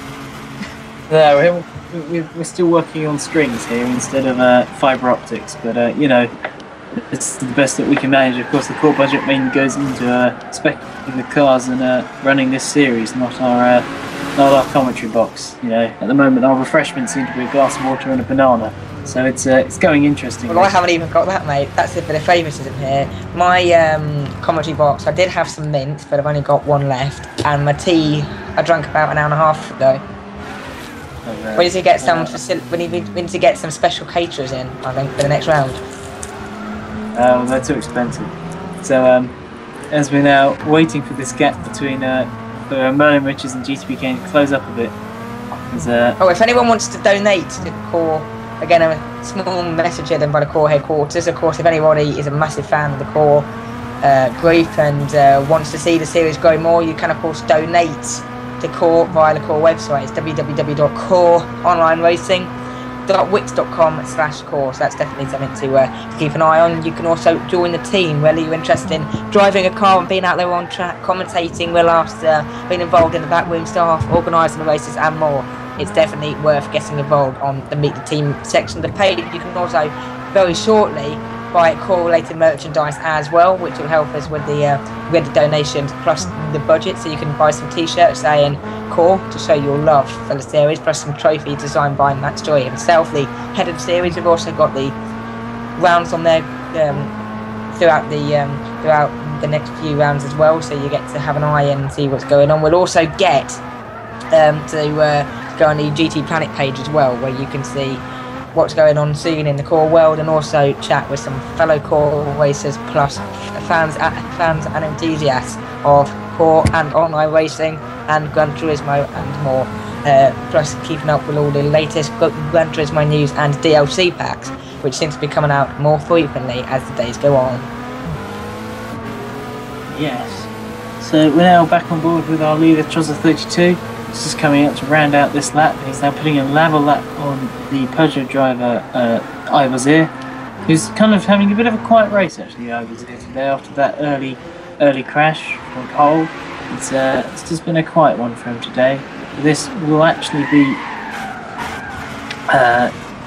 Chozza here being able to probably take the overall place away from Ivazir now. So now he just has to try and get past Zovomir. And then he'll be taking the position off IMP, putting AAR up into second place, and then can he get Zovomir van Basten as well before the end of the race? What's the gap then between Chozza32 actually taking a lead in this race the overall then? I believe Zovomir is now far enough away from Ivazir to have the lead away from IMP, so at the moment as soon as Chozza can get past Ivazir, I think the overall order will be Thar followed by AAR followed by IMP, though I could be incorrect, as we see Adrian Hedges there obviously pushing very hard, going 4 wheels off the track there. It's a little bit naughty, but he'll get away with it for a couple of laps, as we see GTBK actually doing exactly the same thing there. It's seems to be a well, we haven't got the BTCC track limit rules. We haven't got the touring car track limit rules. We haven't even got the Formula 1 track limit rules, which they're trying to impose now. So perhaps we should start introducing a core track limit rule, perhaps getting points on your license like Formula 1 and missing an event, and that could then damage your championship hopes. So could be a thought there then for the series director to think about. But we're just bringing up some ideas here in the studio. If you break the track limits 3 times within 3 laps, you do end up with a penalty. I mean, Core is always reviewing its rules and seeing if it can improve at all. This may be one that they improve up, tighten up, maybe make a little more harsh if you want. Maybe it will just be every time you go off the track limits. You know, we never know how strict they want to make the ruling on that. I mean, it could gain you a lot of lap time, it could gain you almost nothing. We don't know exactly how much, but it seems that GTBK now is behind Adrian Hettish, and while Merlin Richards is now in second place in GTE, following of course the Profs, who has had the lead for most of this motor race today, as he got the lead early on. Because again, the Profs is someone who's been consistent, he's been up there with the big guns, but he's never sort of been able to convert that performance into a race win. So it's good to see the Profs getting that car all sorted now, and potentially having a very competitive and strong European campaign to a season. Yes, because he only joined WEC Season 3 at the last race at Laguna, and it seems that actually the gap might be closing between the Profs and Merlin. There's only 30 seconds between them. We'll have to pay attention to that, because of course that could have ramifications for the race itself. It's only 30 seconds between Merlin and the Prof, so the Prof definitely needs to cut off his ball. Yeah, so Merlin definitely seems as if he could get that advantage and potentially close, but it's going to be good to see will Merlin have the speed to do that and try and get a win in his race here today. But still a very strong place then for Merlin there in second position, so that's definitely one for the future, as Merlin definitely looking to expand in the series, and great showing by him today, and hopefully he can succeed throughout his European campaign. Yes, it seems in the last lap round that Merlin Richards was actually 2 seconds slower than the Profs, despite having 2 lap fresher tyres. So maybe the Profs is reacting to that gap, and he's just starting to pull away a little bit. He also knows that, of course, GTP Kane has been coming all the way through the field again, and he'll be just watching him go up the paces and going, well, I need to have as big a gap as possible with 30 laps to go, or just under 30 laps, of course, in the GTE field, and he'll have to make sure he doesn't lose that gap too quickly. As we see, I was here having an issue, and that's Chozza coming through, possibly again to lap him. I don't know if he had already lapped him before, if he had to go into the pits. I didn't spot how many laps Chozza had done on those tyres, but of course, either way, that's very important for the overall victory. That definitely means that AAR are ahead of IMP in the overall, and I think that was I was here again into the gravel. So obviously there is damage on the IMP car as we're now on board with GTP. Well, and if I was here not careful, then he could lose again to Texas Time behind, and then Texas Time will be able to get a Sunday race podium out of it. So it could be an interesting development there. Yes, it could be indeed. Just see, it seems I was there isn't pitting, so maybe he was damageless and just made 2 mistakes in a row. Of course, as soon as you have dirt on your tyres once, you do have to wait for that dirt to come off. It can take almost up to a lap to get all the dirt off your tyres and be up to full racing grip and pace. And it does seem that Iose has got plenty of gap to Texas Time. He's got at least, almost a lap on him. It may be more than that. We don't know exactly what the gap is between the two drivers. As Chozza 32, they're going a bit wide, getting two wheels on the grass there and having a bit of oversteer moment. So it's not all plain sailing there for the Pasquarello driver there. Yeah, so it's going to be interesting to see if Chozza can hold on and not make a mistake here, because one mistake, and that's going to be a small issue for Chozza 32, because then he can drop back down the field and Zoromir will close up again, so it's definitely best, and Chozza can just stay on the road now, perhaps kind of ease off his lap time slightly now and just cruise to the line. That would probably be his plan, but of course racing drivers are racing drivers and they don't always know when to stop pushing. They're a funny breed, and even when victory is in sight, they do decide to just keep pushing and pushing, and well, we'll see how it. Well, Sebastian Vettel was the best one. He always goes, doesn't he, for the fastest lap of the race on the last lap when he's so far in front. Yes, well, I mean the Red Bull of 2013 was so fast that he could have just gone around at half speed for most of the final part of the season and would have still won the race. So yes, it's going to be an interesting to see if Chozza keeps this pace or backs it off. Sounds like we can hear seagulls in the background here at Vansat. It does seem a little rare to have seagulls in Kent, but that's what I thought as well. But never know what Kent will throw up. The commentary box has got its interesting quirks of disappearing microphones and seagulls. So yes, connections every time. Yes, disappearing internet connections, broken microphones, and seagulls. That sums up the core commentary box that Brand's hatched today. Exactly. 2032 in the pits, we've got Dirty Tatty. Now, how long has he been there? Because he doesn't seem like he's going very far. Oh no, he's still moving, so Dirty Tatty has not had the best race really today. It's going to be interesting to see how that works. Merlin Richards there in the pits. Down there, he's dropping back down, so he's obviously coming in for potentially his final pit stop of the race. We've seen actually Merlin and Richards only done 3 stops compared to Kane and Hettich's 4 or 5 stops. So perhaps we should have seen Merlin a bit higher up the field than he is because he's jumped some pit stops. But then maybe the fresh rubber has counted for more around this very fast Brunscatcher Grand Prix circuit today. Yeah, you know, they're all in different cars. Maybe the Corvette's been a little bit lighter on its tyres than the McLaren or the Ford were. But Adrian Hettich and Kane both had stops for damage, of course. So that also would be the reason why they had an extra stop over the Corvette. Well, Merlin seems to have a pretty clean bill of health this entire race, as we see Kane lapping Tati there all the way around the outside. Actually, that was a very nice move there, and it'll be interesting to see how Kane does in the final parts of this race. He's now up to 3rd, of course, because of Merlin's pit stop. And can he close down Adrian Hettich and possibly even the profs with just over 30 minutes left of this motor race?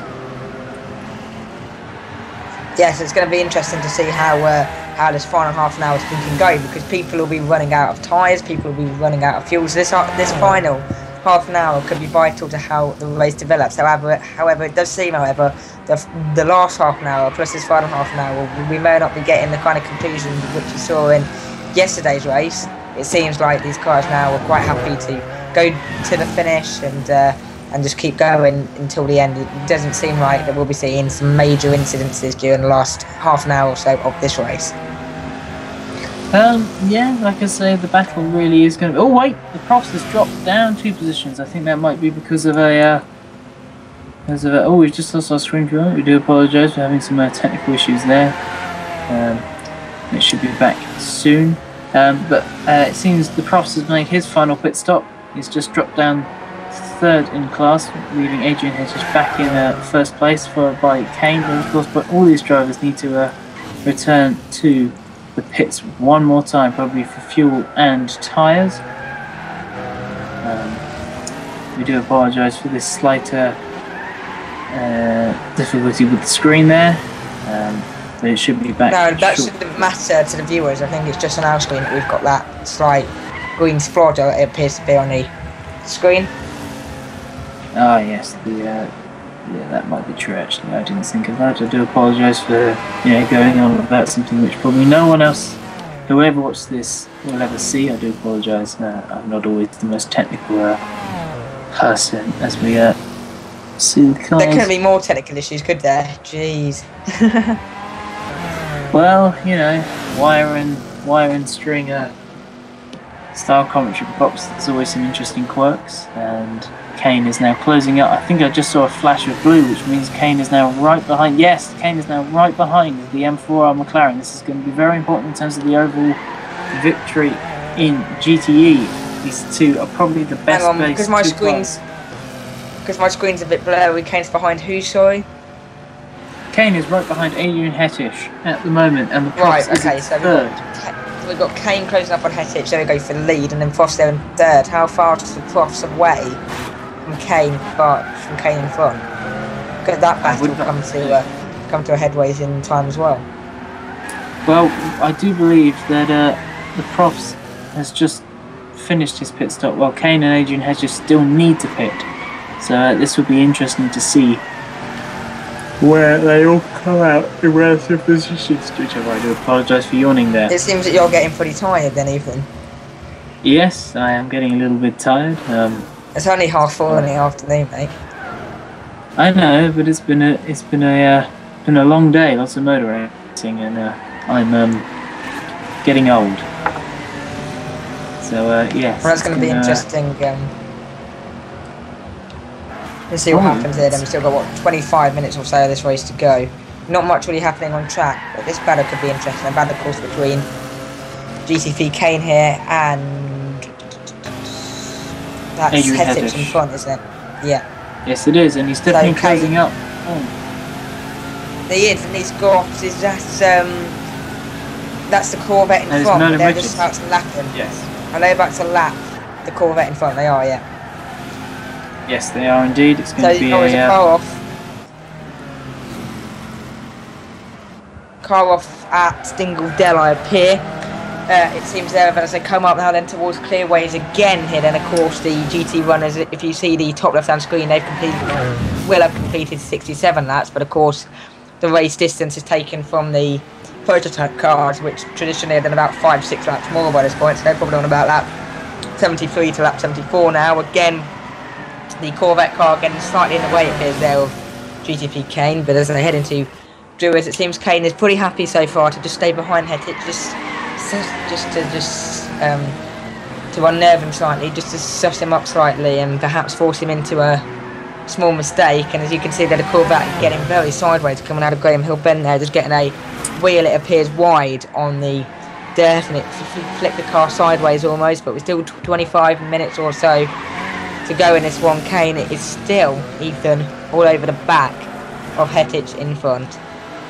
Well, I've been saying all race, don't rule the Ford out with Kane. He's definitely been quick, even though he made that early mistake, and it's now going to be a challenge for Adrian Hettich to even stay in front of him. It's going to, you know, they're both on probably old tyres now, and it's going to be hard for Adrian Hettich to hold off the Ford. But of course, the fact that GTP Kane seems to be faster in places, it seems that perhaps his tyres are younger than Hettich's, and in fact he has gone through. A small mistake appeared by Hettich going through Sterling's, and he's gone straight through as it goes through clearways.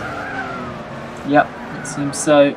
It's a shame there for Adrian Hettich. He's done a good job there in the McLaren, but of course Kane has been having the pace over everyone today, so I'm not surprised, if I'm honest. Hettich put up as much as a fight, but cracked under pressure, much like Plutz the Black did right at the end of the race yesterday. Kane, of course, having mistakes in both races and having to fight back through. He's not made it easy for himself today, but he's definitely driven brilliantly in the second half of both races to come back through. The Ford and him working with perfect synergy, and definitely a very well set up car and a very in tune driver there. So coming on then to the last 24 minutes or so of this race, is that now kind of a stable lead now then for GTP Kane? Can he hold that, or has he got some more pit stops to do, which we haven't discussed? We've got about 20 laps to go chosen. Now, is he kind of able to hold back a bit now, preserve these tyres, and will not have to make a pit stop again, or would it be advisable to make another stop in this one?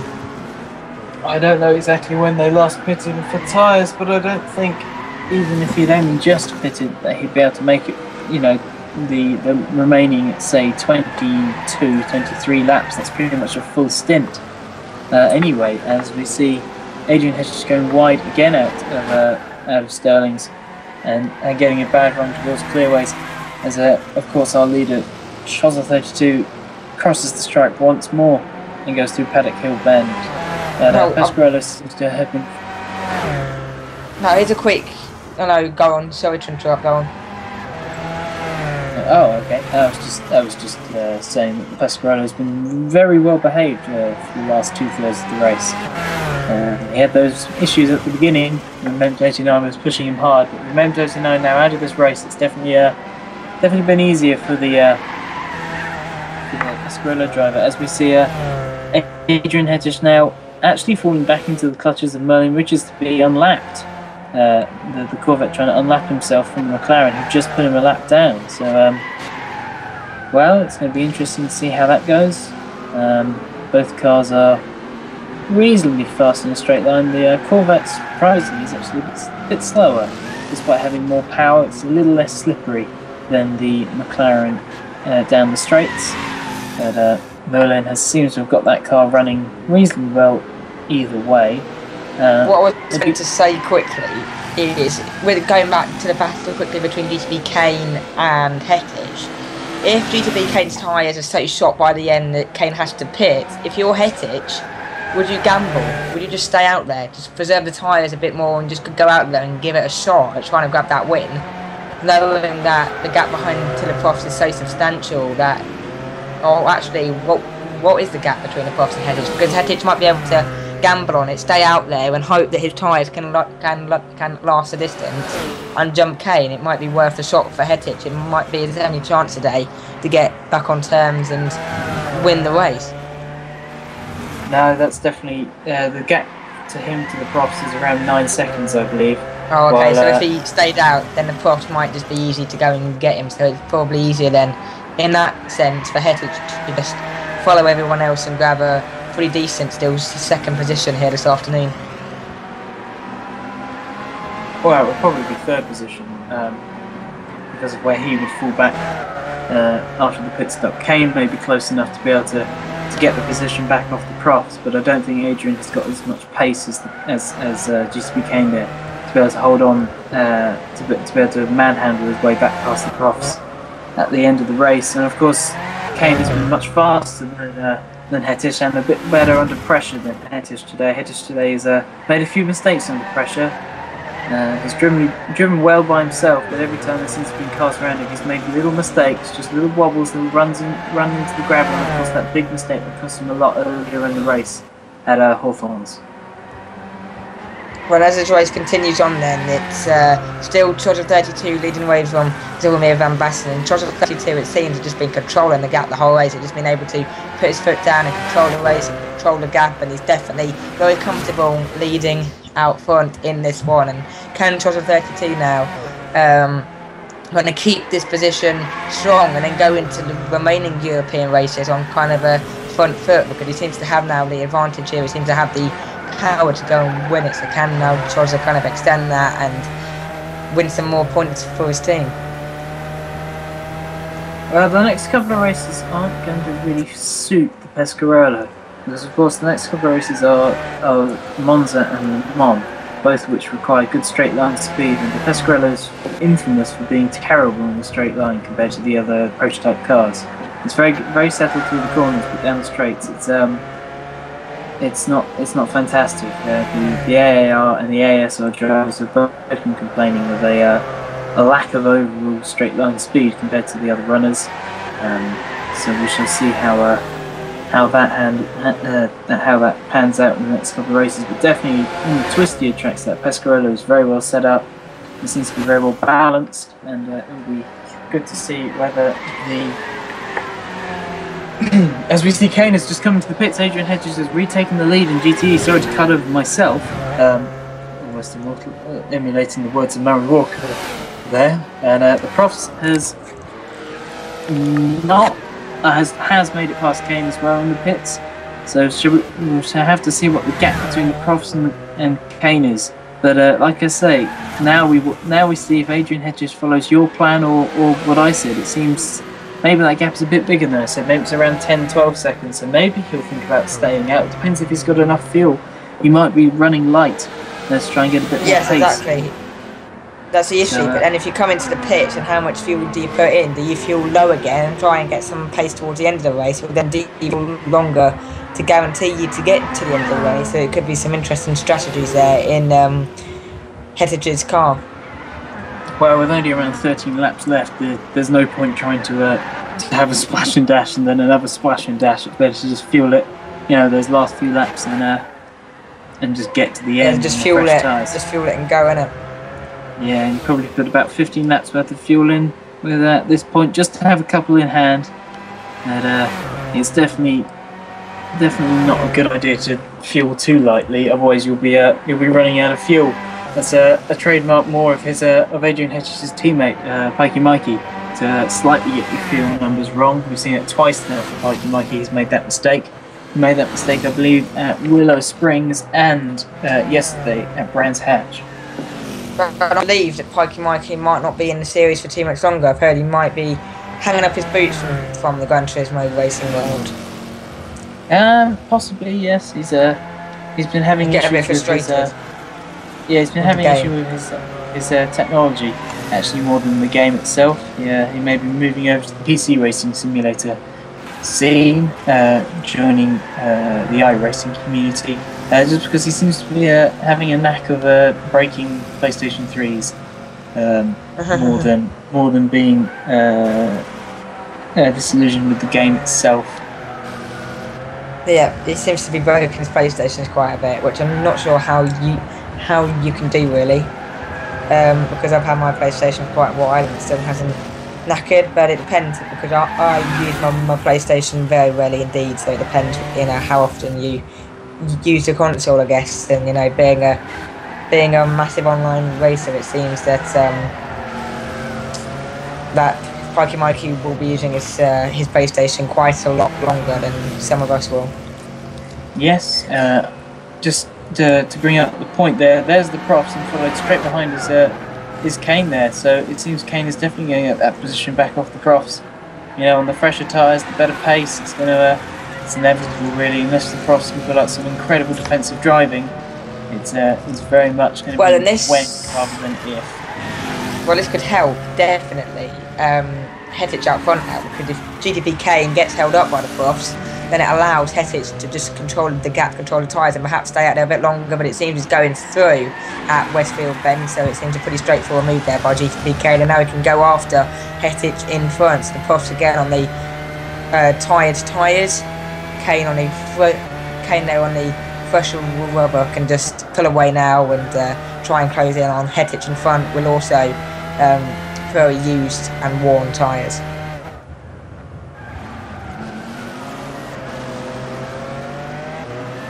And we're hearing, Ethan, that we can get Memto 89. After the yeah, we're getting Memto 89 on the line after his retirement earlier on with the disconnection issues. We're bringing him on. It's Memto 89. Hello there, Memto, and thank you for joining us on the line this afternoon. We can. Thank you very much for joining us. Just talk us through quickly then, Memto, what actually happened there.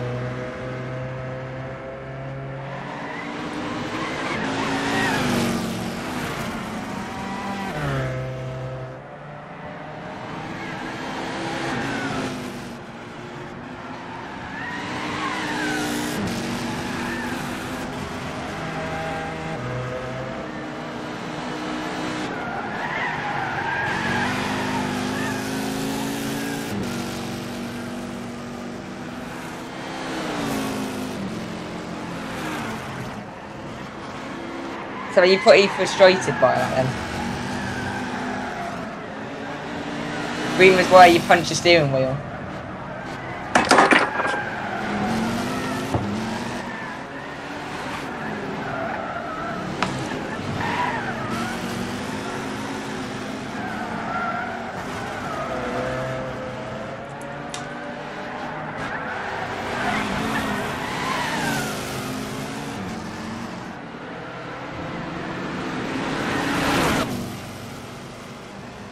You looked like you were going to go there and win the race, didn't you? You were out front.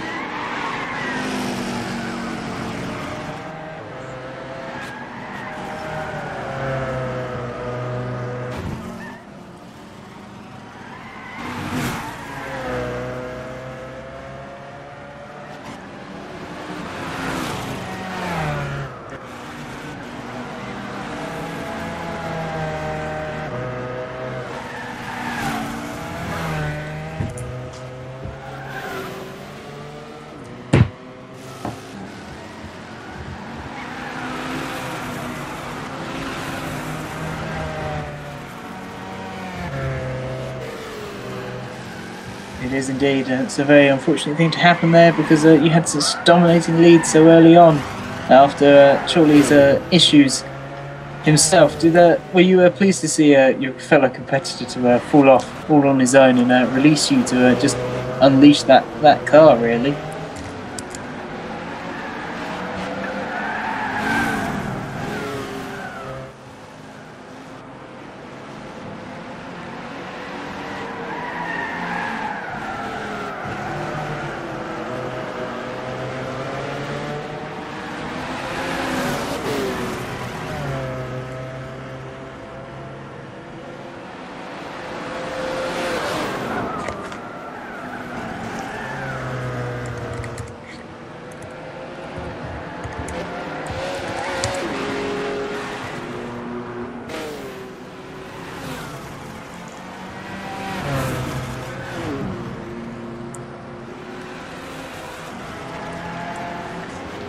Yes.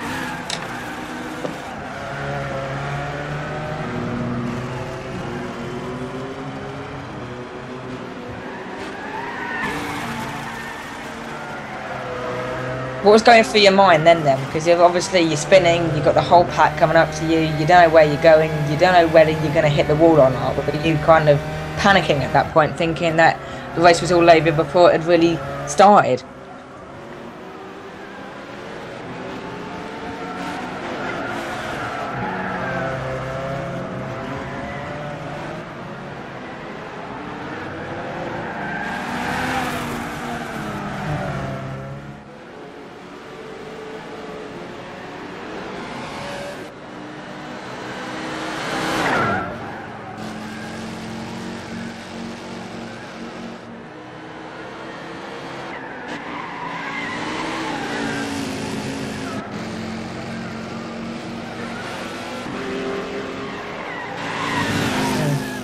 But it's good to keep going because you never know what will happen on the last lap or something. You know, you could be there in second position, someone goes off in front, and then you capitalise and benefit from the mistakes.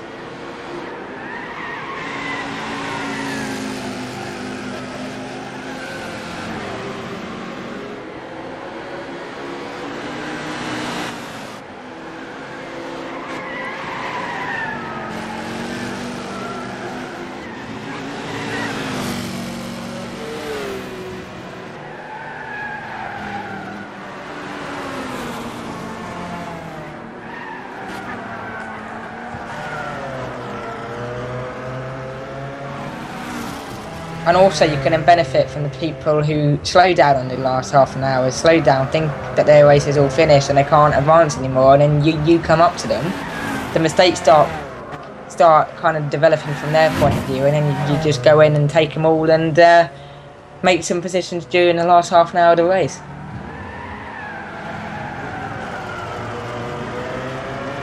So for you, does the race finish at the line or 10 metres after the line?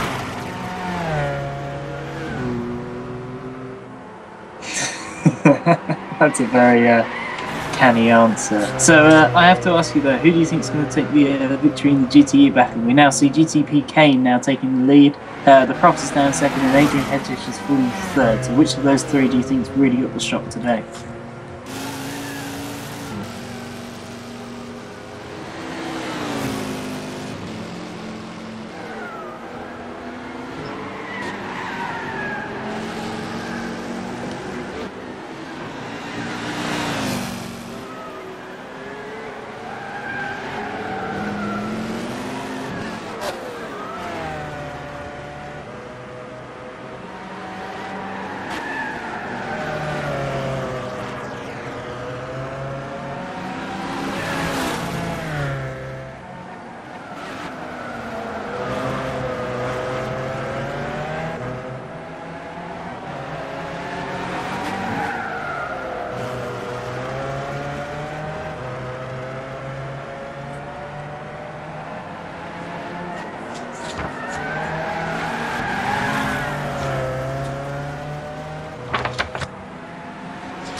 Okay, thank you very much for your time, Mentor. Hopefully next time you'll come out and be able to not have so much bad luck at Monza. And thank you for joining us this evening for a catch-up and a explanation of what happened. And go back, calm down, don't punch your steering wheel. Otherwise you might not be able to compete at Monza if your steering wheel's broken.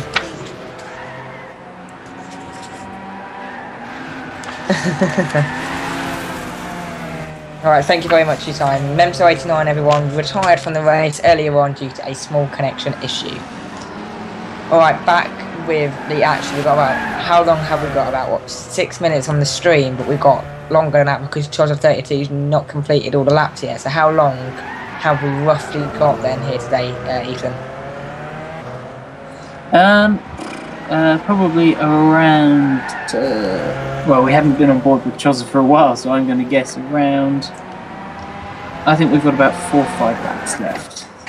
You reckon? Looking at where the GTE cars are. I remember yesterday the GTE cars finished around lap 86.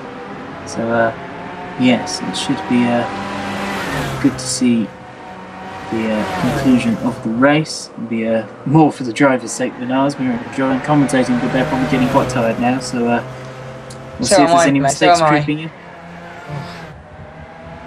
Had hardly any sleep last night due to some pigeons knocking on the side of the motorhome last night. So not the best thing to be woken up with, but it's all good now, and hopefully we'll all get tip top and ready to go again for Monza in 2 weeks' time, which I believe is being covered by Mr. Tom Chorley, who'll be alongside Adam Weller in Monza. So that's definitely one to keep an eye on and one to watch in a few weeks' time. Yes, I shall be down in the one of the McLaren garages actually for that couple of races. I shall be enjoying the hospitality there.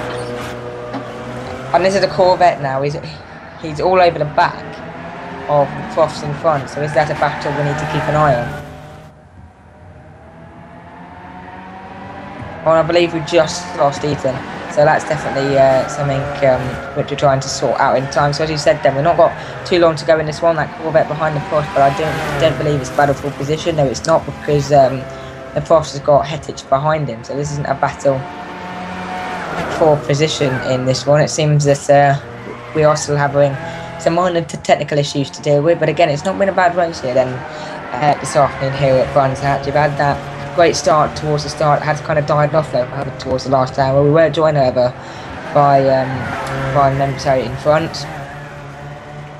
That'll be interesting. Hetich isn't too far behind the Prof, so we'll soon potentially have a battle for position as we move into the last 5 or so laps at Brands Hatch this afternoon. The GT runners, of course, on about lap number 83 now, but of course the prototype cars have about 6 or 7 laps up now on those cars, so we're probably on about lap 90 now in the prototype cars in front. We should then round up the finishing graphics here then towards the end as well, so you'll be clear about who actually won today's race, who won the overall race as well, taking into account yesterday's race 1 action as well. And I believe Ethan is back with us, so welcome back to the Brands Hatch race today, Ethan. Thank you. It wasn't actually any technical issues this time, apart from a cup of tea happily brought to me by Core Refreshments that I seem to have heard me earlier on saying all I had was a banana and a glass of water, and they brought me some tea, which is particularly nice. I thought I'd cut out just for a second. As we see, yes, that gap's definitely getting smaller between the Profs and Adrian Hetich. I think the Profs' tyres, I think he went for the undercut there, and it hasn't quite paid off because Hetich is definitely faster at this point. They've been close all race in terms of pace. Some issues have caused Hetich to drop back behind him, but this should be an interesting final few laps between the two McLarens. And now, funny enough, we're hearing that in core headquarters that they've just got a packet of chewing gum, so that's keeping them happily entertained for 2.5 hours this afternoon. I wonder if they'll make some paper aeroplanes out of the silver foils you get from chewing gum. What do you do if you just fly paper aeroplanes and chewing gum from the back of the core headquarters at the back of the circuit?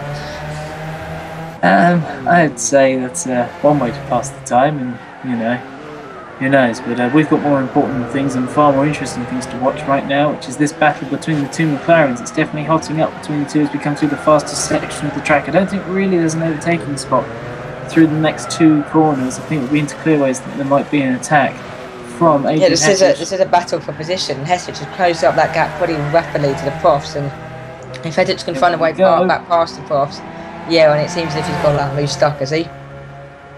Here we go.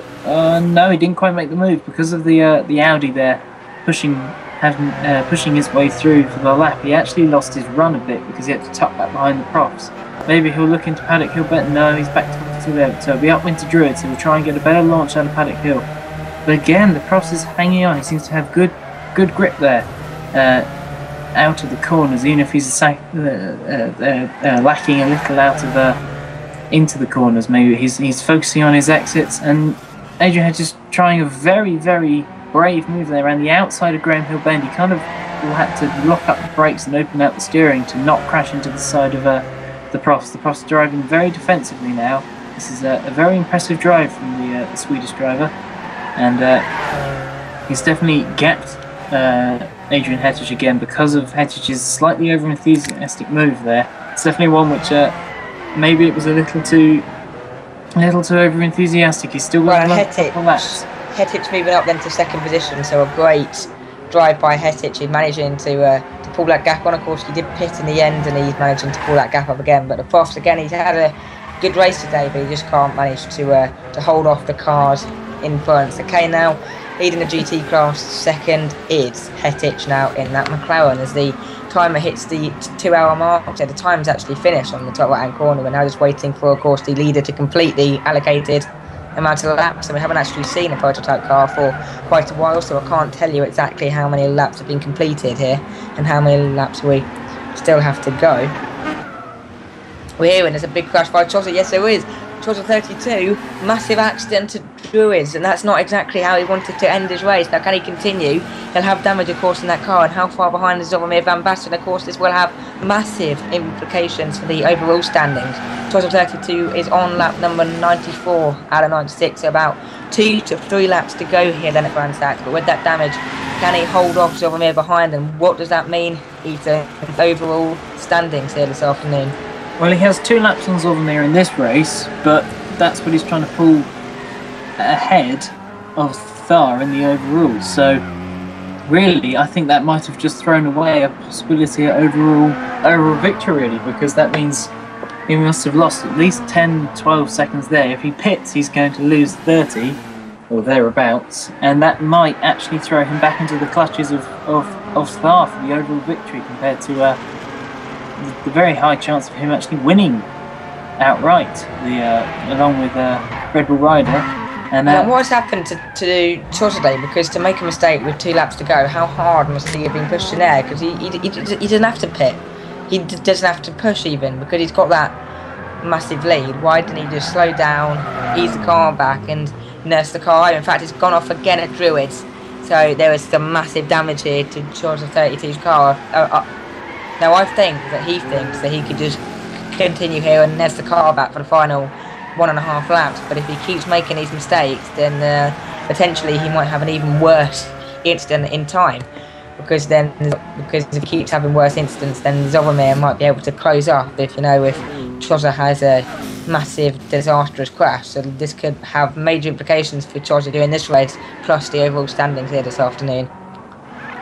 Well, I've just been told that even if he hadn't had the issues, he wasn't actually far enough ahead, so he must have been pushing very hard to make that gap, and it seems that it's backfired and he's actually lost time in the gap, like I said before, sometimes it is worth backing off a little bit. Of course, Mem29 we heard disagreeing with that point vehemently. There's that running joke about him still trying to win a race from 4 years ago, and obviously Chozza there.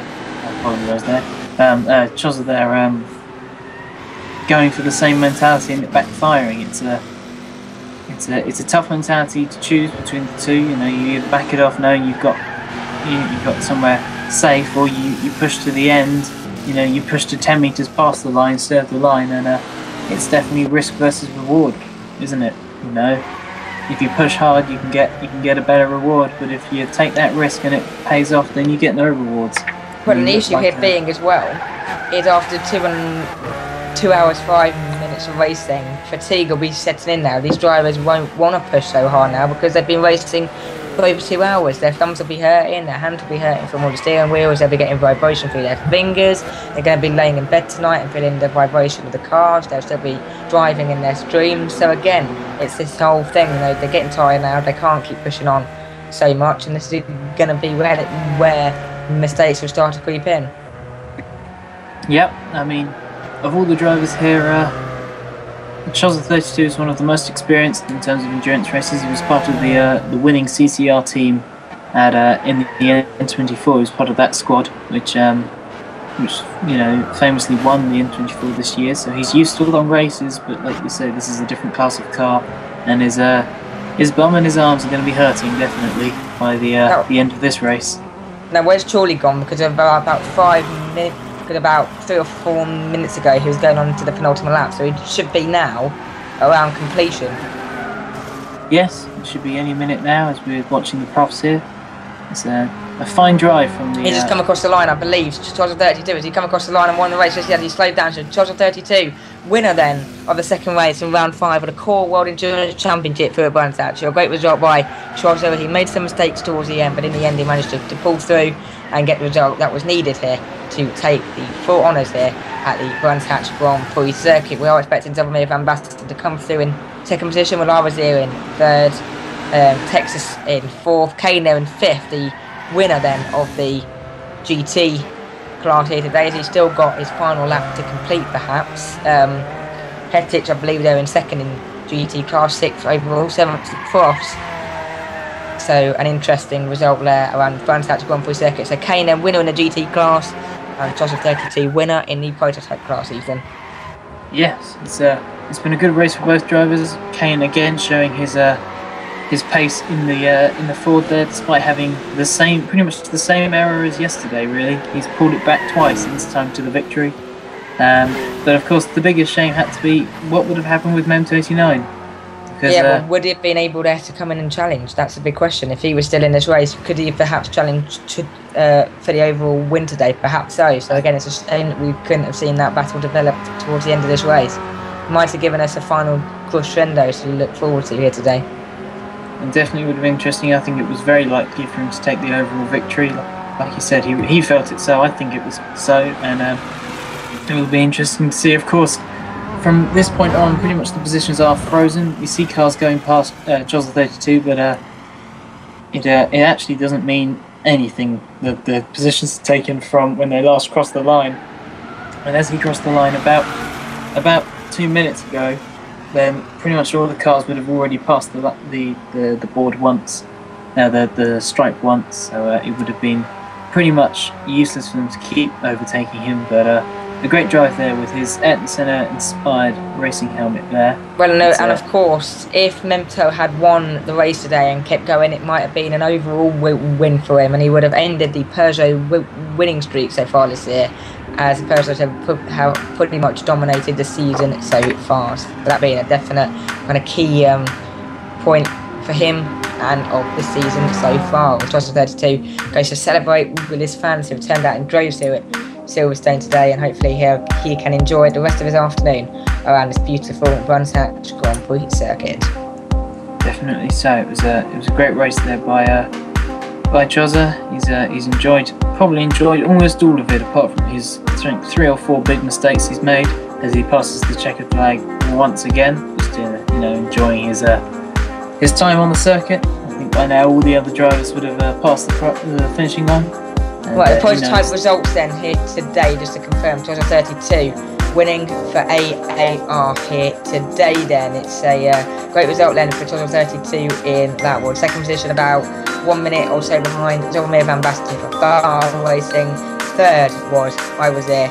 Fourth was Texas in about 6 minutes behind in the ICR racing car. And in fifth position, of course, the Concrete Climax Bentley of Mem 289. Take us through the GT runners today here then, Ethan. They haven't quite come off my screen yet. I shall let you know once they're up on my screen. I'm still reviewing the gaps there between the LMP grid there. It was a close run thing up at the front when it comes to overall victory, which we shall see in a moment. But yes, I think the biggest shame there in LMP had to be Memento 89. You see there lap 45. But as we come through to GTE now, so GTPK takes the victory in the white Ford for TMBO. He is the winner there by 21 seconds from Adrian Hettish in the M4R run McLaren, followed behind by the PDM McLaren of the Profs, 42 seconds behind. There, Merlin Richards in 4th, 1 minute 51 seconds behind in the Canary Motorsports. Johnny B, 4 minutes behind them in the Mad Dog Racing. Whitbo there in 6th, 6 minutes behind. And on your screen now, we're looking at the stewards report scores written by Adam. Well, as you can see on the screen there, a one lap incident in race 1 by Theo de Mortal for an improper start. Given a warning for that one. 30-second penalty for getting out there. Pikey Mikey with a racing incident. So again, you can see that report come up on your screen now. So that's definitely well worth a look to see if there's any recurring penalties from today's events, Ethan. The biggest ones I think so far would be the the pit lane violations. A lot of crossing the white line and the exit pit lane. Yeah, well, of course, the pit lane is very dangerous here at Brands Hatch. Just as we said then, it's when you come out on that pit lane, you've got the cars coming very fast on the left-hand side. So by crossing that white line, you're putting yourself plus the other drivers at a very high risk. Yes. Just seeing if there's anything other than that, really. No, so far it seems to all be racing incidents and pit lane violations, really. There's nothing that's been avoidable contact that I've seen so far. Again, look, Vernon Richards with another pit lane. Blue flags there, actually, from Tatiana. Didn't get out of the way with enough haste of Johnny B. It's a minute penalty right contact there between Chillingsworth and Johnny B, as you can see there on the screen. So I believe then, Ethan, that rounds up the Brands Hatch race here today. So I'm going to try and round up the overall results, but of course my screen is very, very slow here today. So we're going to have a look then. So the overall winner, Thar, in the number 1 Peugeot, the blue Peugeot car. In that one, so that's a great result for him. Winning time of 4 hours 7 minutes 30.518, 4 hours 7 30.518. Second is IMP in that one. Third is AAR in Pasquale. Fourth is ICR in the Audi. Fifth position in that one is the number 7 Concrete Climax Racing Bentley. And then the ASR Pasquale did not start this weekend event at Brands Hatch in the GT class. Winner overall in that one, the number 4 Ford GT40, driven today by GTP Kane. So it's a great result then by that one. TMVO Racing with a winning time of 4 hours 7 minutes 56.687, 4 hours 7 minutes 56.686 in that one. Second is M4R. Third, I believe, is that number 4 Ford GT, the black one, PDM Racing. Fourth is FRT in the yellow Chevrolet Corvette. Fifth position is the McLaren there of CMS Racing, and then sixth is the HDR Chevrolet, the red Chevrolet there. So a great one result for him. And then seventh position back there is the MDR car, 6 hours 5 minutes 17.135 for him. I'd just like to say there was a couple of issues there with the graphics. Some of the pictures were slightly the cars in the incorrect places, but the timing and the names of the teams was correct. So yes, I do apologise for that. We've had a couple of technical issues there with the graphics. Well, Ninchin and Sylvamere Van Basten for Thar leading the overall drivers' points table with 53 points. And then we've got RS 96 and Widfo behind them both on 44 points there. So at the moment it seems a very close drivers' championship, which will be interesting to see develop as the season progresses. Yes, it will. It'll be a close hunting between two different classes there, of course. We'll see how that runs through. Of course, the team drivers, as long as they've raced in the same race. Sorry, it's a high adrenaline leads points standing there, 53 points. Continue there, Ethan, as we can see the Peugeot there still 50 points, so leading the manufacturers class here today. Yes, the Peugeots have been all dominant in the LMP class, and therefore pretty dominant in the manufacturers overall.